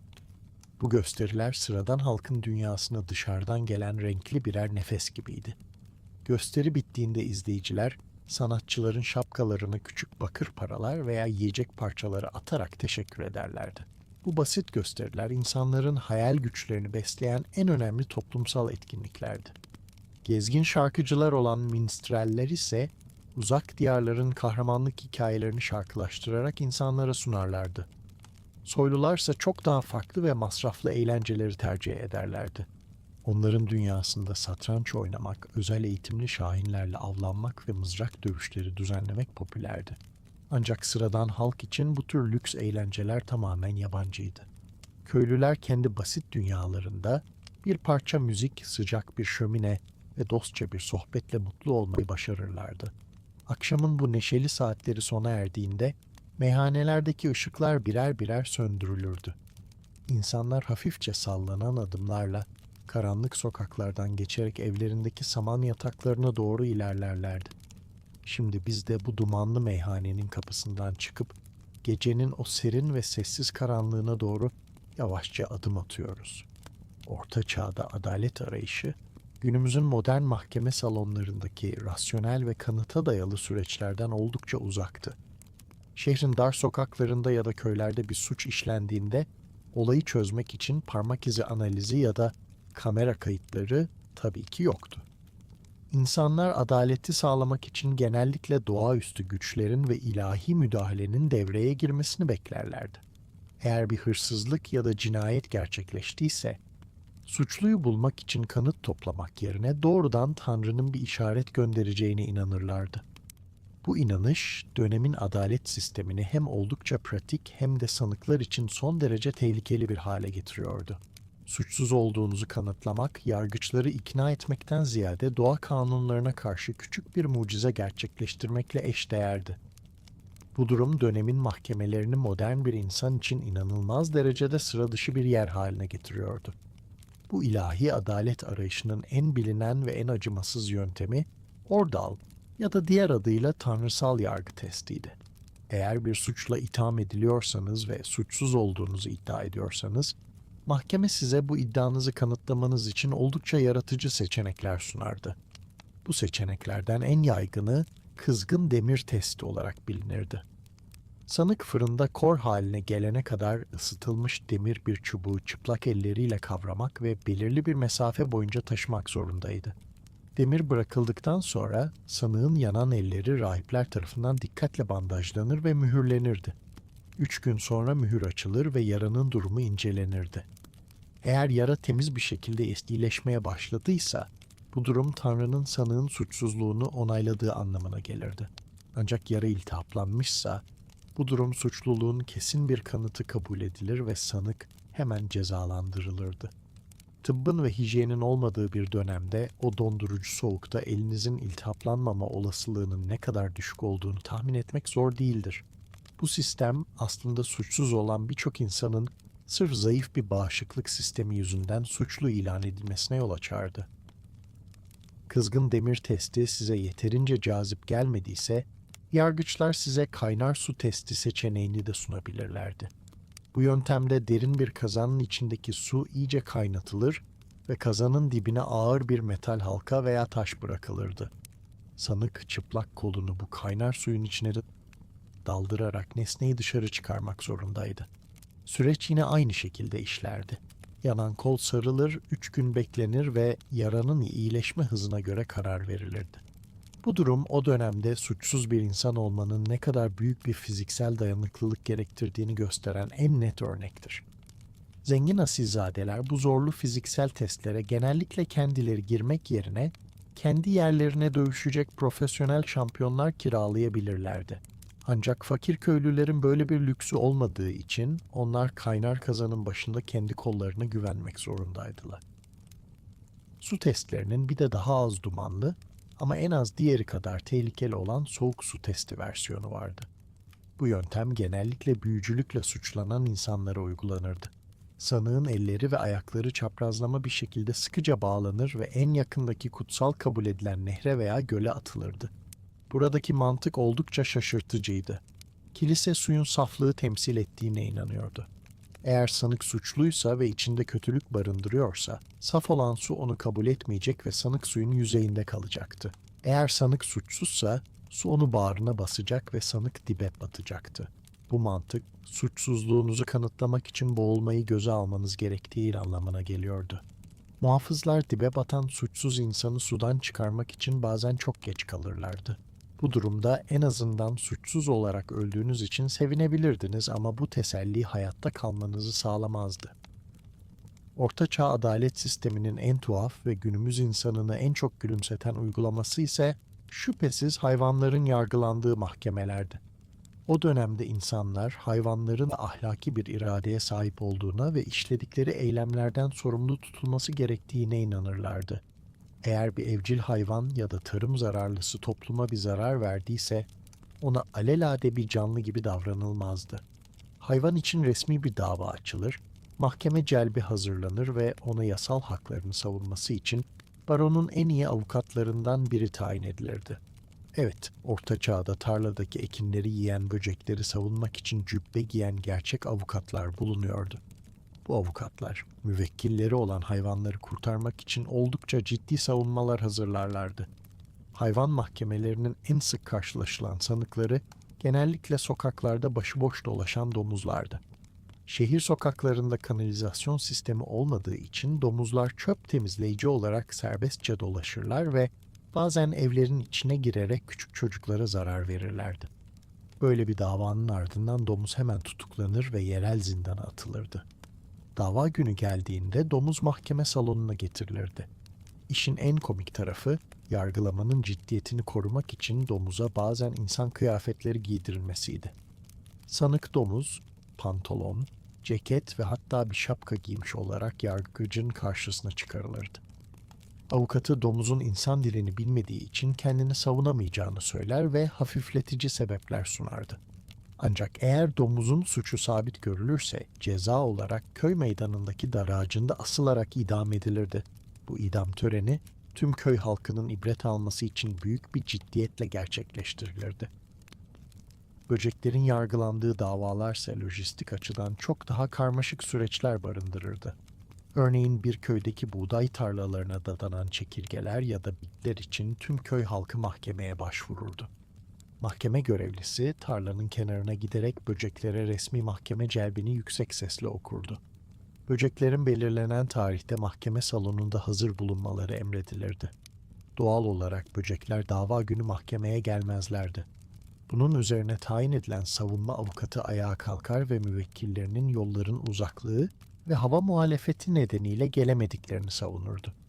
Avukat ayrıca bu böceklerin de Tanrı'nın yarattığı canlılar olduğunu ve onların da beslenmeye hakkı olduğunu belirterek davanın düşmesini talep ederdi.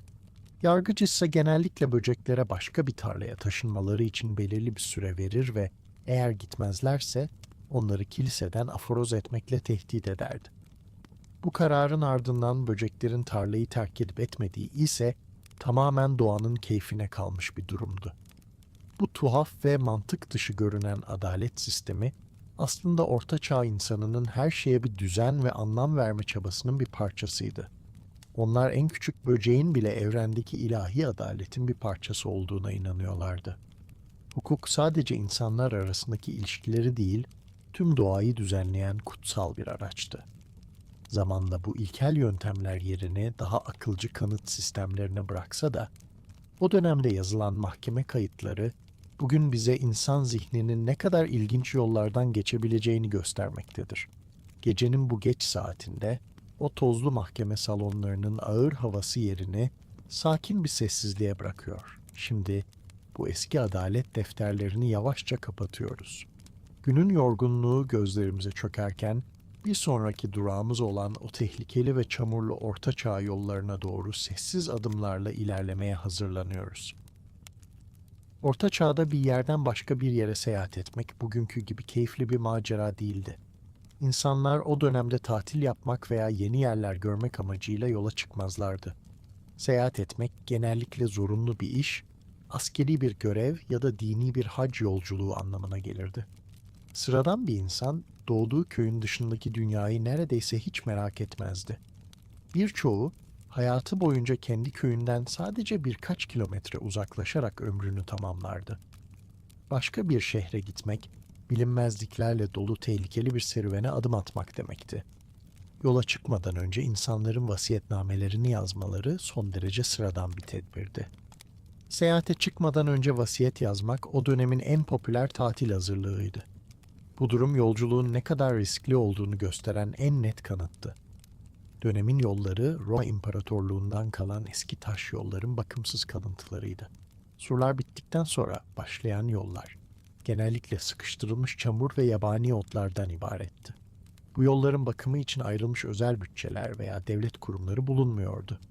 Yağmur yağdığında yollar anında derin çamur çukurlarına ve küçük göletlere dönüşürdü. Arabaların tekerlekleri bu çamurda miline kadar batar ve seyahati tamamen durdururdu. Yol tabelaları veya yön göstergeleri de yollarda kesinlikle mevcut değildi. Yolcular yönlerini bulmak için nehirleri, dağları ve uzaktaki kilise kulelerini takip ederlerdi. Yanlış bir patikaya sapmak, saatlerce hatta günlerce ormanda kaybolmak anlamına gelebilirdi. Yollardaki en büyük tehlike şüphesiz haydutlar ve yasa dışı yaşayan kaçaklardı. Orta Çağ ormanları, kanun kaçakları ve hırsızlar için mükemmel bir sığınma alanıydı. Tek başına seyahat eden bir yolcu bu haydutlar için son derece kolay bir hedefti. Bu yüzden insanlar güvenlik gerekçesiyle asla yalnız başlarına yola çıkmazlardı. Tüccarlar ve hacılar pazar yerlerinde günlerce bekleyerek büyük gruplar oluştururlardı. Bu gruplar haydutların saldırma cesaretini kıran önemli bir güvenlik önlemiydi. Yine de her köşe başında pusuya yatmış silahlı insanlarla karşılaşma ihtimali her zaman vardı. Yol güvenliği o dönemde tamamen kendi gücünüze ve şansınıza kalmış bir durumdu. Bir haydutla karşılaşmamak için dua etmek o dönemin en etkili yol güvenliği sigortasıydı. Bu tehlikeli yollarda seyahat eden en kalabalık grubu dini hacılar oluşturuyordu. İnsanlar günahlarından arınmak veya şifa bulmak için kutsal mekanları ziyaret ederlerdi. Bu hacıların giyim tarzı ile ilgilidir. İspanya'daki Santiago de Compostela gibi kutsal yerlere giden hacılar, kıyafetlerine veya şapkalarına büyük deniz kabukları dikerlerdi. Bu deniz kabukları o dönemin uluslararası pasaportu ve dokunulmazlık belgesi yerine geçerdi. Bir hacıya saldırmak veya onun eşyalarını çalmak, kilise tarafından en ağır günahlardan biri kabul edilirdi. Haydutlar bile aforoz edilmekten korktukları için üzerlerinde deniz kabuğu taşıyan bu insanlara genellikle dokunmazlardı. Deniz kabuğu, tehlikeli yollarda hayatta kalmayı sağlayan mistik bir koruma kalkanıydı. Yorucu bir günün ardından geceyi geçirmek için güvenli bir sığınak bulmak gerekiyordu. Yol kenarlarında bulunan hanlar, bugünün modern otellerinden oldukça farklı standartlara sahipti. Hancıya güvenmek, o dönemde yapılabilecek en büyük risklerden biri olarak kabul edilirdi. Bir hancıya güvenmek, bugünün internetten yapılan sahte rezervasyonlarına inanmaktan çok daha riskliydi. Birçok han sahibi, haydutlarla işbirliği yapar ve zengin müşterilerini onlara gizlice ihbar ederdi. Hanlardaki odalar kişiye özel değildi ve herkes ortak salonlarda uyurdu. Yataklarsa yine o meşhur saman dolu çuvallardan ibaretti. Bir yatakta hiç tanımadığınız 3 veya 4 yabancıyla yan yana uyumak son derece normaldi. Bu ortak uyku düzeni cüzdanınızın çalınması riskini de her an canlı tutardı. İnsanlar uyurken paralarını ve değerli eşyalarını yastık yerine doğrudan başlarının altına koyarlardı. Hanlardaki temizlik koşulları da tarlalardan farksızdı. Yataklar, pireler, bitler ve tahta kurularıyla tamamen kaplanmış durumdaydı. Gece boyunca bu böceklerin ısırıklarıyla mücadele etmekten uyumak neredeyse imkansız hale gelirdi. Ayrıca hanın alt katında bulunan ahırlar nedeniyle odalara yoğun bir gübre kokusu yayılırdı. Gece boyunca atların tepinme sesleri ve eşek anırmaları odalardan rahatça duyulurdu. Gürültü ve kötü koku yol yorgunluğunun üzerine eklenen ekstra bir sınav gibiydi.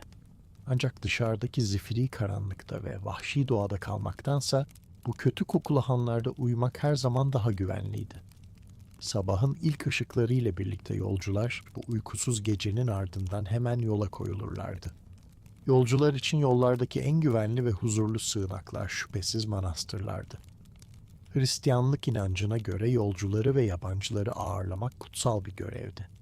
Manastırlar kapılarını çalan her seyyaha mezhep veya sınıf gözetmeksizin ücretsiz yiyecek ve yatak sunarlardı. Rahipler yolcuların yaralarını sarar, onlara temiz su verir ve güvenli yollar hakkında bilgi sağlarlardı. Manastırların bu misafirperverliği, Orta Çağ seyahat kültürünün en insani ve huzurlu yönünü temsil ediyordu. Manastırın kalın taş duvarları ardında uyumak, yoldaki tüm korkuları bir geceliğine de olsa unuttururdu. Yolculuk yaparken karşılaşılan bir diğer büyük zorluk ise bitmek bilmeyen geçiş vergileriydi.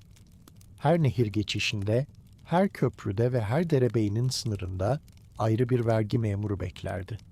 Toprak ağaları, kendi sınırlarından geçen her yolcudan ve her hayvandan geçiş ücreti alırlardı. Bu vergiler o kadar fazlaydı ki bazen yolculuk bütçesinin tamamı vergilere harcanırdı. Köprüden geçmek için ödenen vergi, bazen nehirde boğulma riskini göze alarak yüzmekten daha fazla can yakardı. Köprüden geçmek için ödenen vergi, bazen nehirde boğulma riskini göze almaktan daha çok acıtırdı. Eğer vergiyi ödeyecek paranız yoksa, muhafızlar eşyalarınıza veya hayvanlarınıza hemen el koyarlardı. Bu durum seyahat etmeyi sadece fiziksel bir zorluk değil, aynı zamanda finansal bir yıkım haline getirirdi. Seyahat hızı ise günümüz dünyasıyla kıyaslanamayacak kadar yavaştı. Yürüyerek yapılan bir yolculukta günde ortalama 20 veya 25 kilometre yol alınabilirdi. Atlı arabalarla bu mesafe biraz daha artsa da çamurlu yollar bu avantajı genellikle yok ederdi. Bir şehirden diğerine gitmek haftalar hatta aylar süren uzun bir sabır sınavıydı. İnsanlar yolculuk boyunca doğanın zorluklarıyla mücadele eder ve sürekli dua ederlerdi. Akşam karanlığı çöktüğünde ve uzaklardan bir köyün ışıkları göründüğünde yolcular büyük bir rahatlama yaşarlardı. Bu ışıklar tehlikelerle dolu bir günün daha kazasız belasız sona erdiğinin habercisiydi. Şimdi biz de bu çamurlu ve tehlikeli yolları geride bıraktık. Günün son ışıklarıyla birlikte sığınacağımız güvenli köyümüze ulaştık. Güneş ufuk çizgisinin arkasında yavaşça kaybolurken gökyüzü önce kızıla ardından koyu bir laciverte bürünürdü. Orta Çağ dünyasında gece günümüzdeki gibi sadece günün bir diğer zaman dilimi değildi. Gece yapay ışıkların olmadığı, mutlak ve kaçınılmaz bir karanlığın yeryüzüne egemen olması anlamına gelirdi. Şehir surlarının dışındaki tarlalardan ve tehlikeli yollardan evlerine dönen insanlar için bu karanlık her türlü faaliyetin zorunlu olarak durması demekti. Modern insanın hayal bile edemeyeceği kadar koyu olan bu karanlıkta göz gözü görmezdi. Evlerdeki küçük pencerelerden sızan cılız ocak ışıkları dışında tüm köy veya şehir adeta derin bir sessizliğe ve bilinmezliğe gömülürdü. İnsanlar bu saatlerde doğanın seslerini çok daha net duymaya başlarlardı. Rüzgarın uğultusu, uzaktaki kurtların sesleri ve çatılarda dolaşan kemirgenlerin tıkırtısı, gecenin asıl sahiplerinin kim olduğunu herkese hatırlatırdı. Şehirlerde akşam çanının çalmasıyla birlikte sur kapıları büyük bir gürültüyle kapatılır ve kalın demir sürgüler çekilirdi. Bu andan itibaren sabahın ilk ışıklarına kadar şehre hiç kimsenin girmesine veya çıkmasına izin verilmezdi. Sokaklarda asayişi sağlamakla görevli olan gece bekçileri, ellerinde basit fenerlerle devriye gezmeye başlarlardı. Bu bekçiler sadece suçluları aramazlardı. Aynı zamanda evlerin pencerelerinden sızan dumanları kontrol ederek olası yangınları önlemeye çalışırlardı. Çünkü ahşap evlerin birbirine bitişik olduğu bu şehirlerde çıkacak küçük bir yangın, tüm şehri birkaç saat içinde küle çevirebilirdi. Gece bekçileri sokaklarda yürürken saat başı bağırarak saati ve havanın durumunu duyururlardı. Saat 12, hava bulutlu ve her şey yolunda şeklindeki bu bağırışlar, evlerinde saman yataklarında uyuyan insanlara garip bir güven hissi verirdi. Ancak bu gürültülü duyurular uykusu hafif olan insanlar için pek de dinlendirici bir durum oluşturmazdı.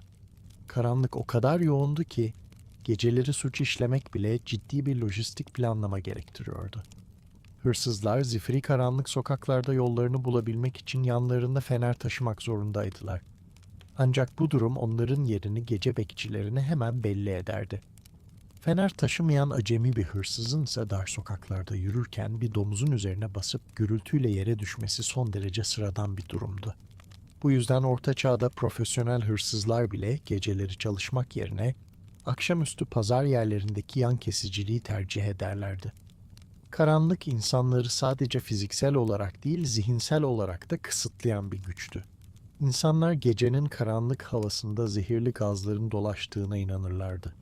Bu yüzden pencereler soğuk havalarda bile kalın tahta kepenklerle sıkı sıkıya kapatılırdı. Gece havasının insanı kör edebileceği veya hastalandırabileceği korkusu, o dönemin tıp dünyasında oldukça kabul gören bir inanıştı. Temiz hava almak için pencereyi açmak, o yüzyılda intihar etmekle eşdeğer bir çılgınlık olarak görülürdü. Fakir aileler mum satın alacak güçleri olmadığı için saz ışığı adı verilen çok basit ve ucuz aydınlatma araçları kullanırlardı. Bu araçlar sulak alanlardan toplanan saz gövdelerinin soyulup hayvansal yağlara batırılmasıyla elde edilirdi. Saz ışığı yakıldığında etrafa hem çok zayıf bir ışık verir hem de yoğun bir duman ve kötü koku yayardı. Bu cılız ışık altında dikiş dikmek ya da bir iş yapmak neredeyse imkansızdı. Bu yüzden insanlar karanlık çöktüğünde hiçbir iş yapamayacaklarını kabul eder ve kendilerini gecenin doğal ritmine bırakırlardı. Zengin evlerinde ise durum biraz daha farklıydı. Asilzadelerin şatolarında büyük bal mumu mumlar yakılır ve dev şöminelerde kalın odunlar gümbür gümbür yanardı. Ancak o devasa şatolarda bile karanlık köşeler her zaman varlığını korurdu. Kalın taş duvarların arkasından gelen rüzgar sesleri şatoda yaşayanları da en az köylüler kadar ürkütürdü. Evlerin içinde ise hayat ocağın etrafındaki küçük alana daralırdı. Aile üyeleri ocaktaki son odunların cılız ışığında sessizce bir araya gelirlerdi. Bu saatler gün boyu tarlada veya atölyede çalışan insanların birbirleriyle en çok yakınlaştığı anlardı. Anneler çocuklarına eski masalları ve kahramanlık hikayelerini anlatırlardı. Bu masallar genellikle ormanlarda yaşayan kurtlar, cadılar ve devler hakkındaydı. Yani çocukları geceleri dışarı çıkmaktan korkutacak her türlü ögeyi barındırırdı. Büyüklerse ertesi günün planlarını fısıldayarak yaparlardı. Çünkü karanlıkta yüksek sesle konuşmanın evlerin etrafında dolaşan kötü ruhları davet edeceğine dair batıl inançlar oldukça yaygındı. İnsanlar bu saatlerde kendi gölgelerinden bile korkar hale gelirlerdi. Duvarda ocağın ateşiyle büyüyen devasa gölgeler çocukların zihninde gerçek canavarlara dönüşürdü. Bu yüzden herkes bir an önce yatağa girip gözlerini kapatmak için can atardı.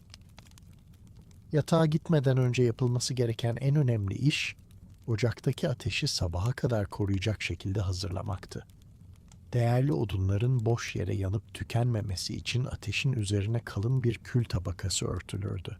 Bu kül tabakası kömürlerin oksijensiz kalarak yavaşça için için yanmasını sağlardı. Bu işleme ateş örtme denirdi ve sokağa çıkma yasaklarının da temeliydi. Sabah bu küller aralandığında altından çıkan korlar sayesinde ateş kolayca yeniden alevlendirilebilirdi. Eğer ateş tamamen sönerse, dondurucu kış sabahında sıfırdan ateş yakmak tam bir işkenceye dönüşürdü.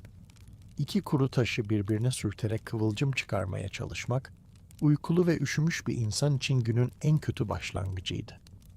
Bu yüzden ateşi korumak evin en büyük sorumluluğu olarak kabul edilirdi. Ateş örtüldükten sonra ev tamamen karanlığa teslim olurdu. Köydeki hayvanlar da günün yorgunluğuyla kendi barınaklarında sessizliğe bürünürlerdi. Öküzler ahırlarında yere uzanır, tavuklar kümeslerindeki tüneklerine çekilirdi. Hayvanların bu sessizliği köyün üzerindeki sükuneti daha da derinleştirirdi.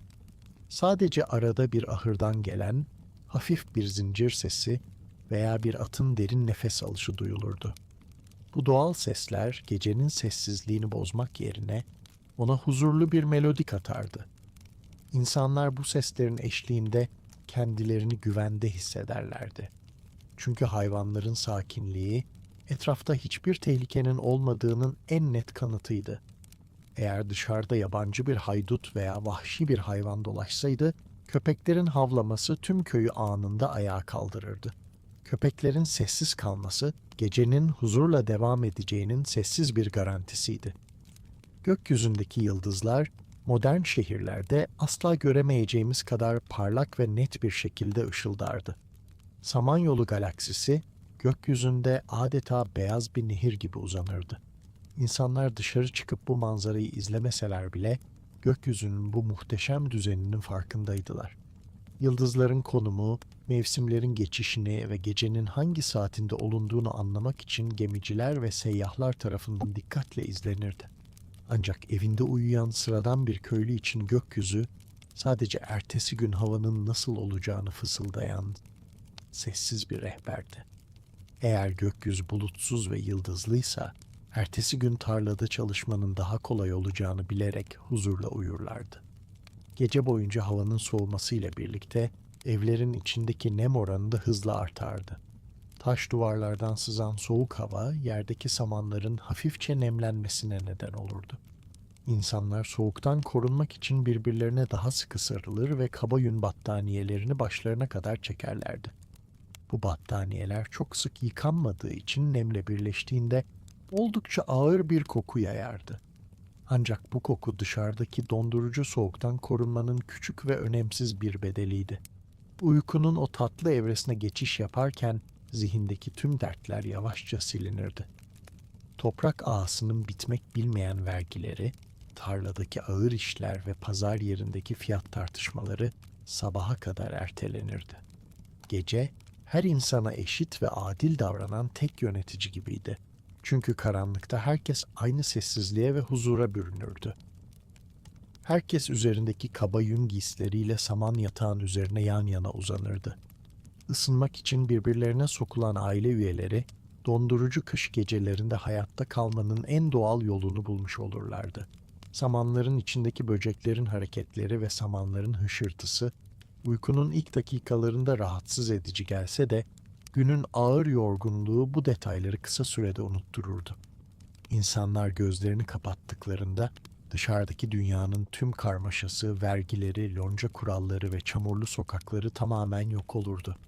Uyku, sıradan bir köylü için feodal düzenin sınırlarından kaçabileceği tek özgürlük alanıydı. Rüyalarında kendilerini kral olarak gören köylüler. Sabah uyandıklarında tarlaya gitmek zorunda kalsalar bile, o birkaç saatlik rüya süresi boyunca tamamen özgür olurlardı. Bu mistik kaçış uykuyu o dönem insanı için çok daha değerli bir hale getiriyordu. Şimdi köy tamamen sessizliğe gömüldü. Sokaklardaki çamurlar dondurucu rüzgarla birlikte sertleşiyor. Gece bekçisinin uzaklardan gelen ayak sesleri ve fenerinin cılız ışığı dar sokakları bir anlığına aydınlatıp kayboluyor. Kilise kulesindeki dev çan gecenin tam ortasını bildiren o derin sesiyle bir kez vuruyor ve ardından sessizlik tüm vadiyi kaplıyor. Evlerin çatılarından yükselen ince dumanlar gökyüzündeki binlerce yıldıza doğru yavaşça karışıyor. Gözlerin yavaşça ağırlaşıyor. O saman yatağın üzerindeki kaba ama sıcak battaniyenin altındasın. Ocakta kalan son kömürün kırmızı ışığı odanın tavanında yavaşça sönüyor. Dışarıdaki soğuk rüzgarın uğultusu seni derin ve huzurlu bir uykunun kollarına doğru sürüklüyor. Artık düşünmen gereken hiçbir iş, yürümen gereken hiçbir çamurlu yol kalmadı. Zaman durdu. Karanlık tüm dünyayı sardı. Huzurla gözlerini kapatabilirsin. Şimdiden iyi geceler, huzurlu uykular dilerim.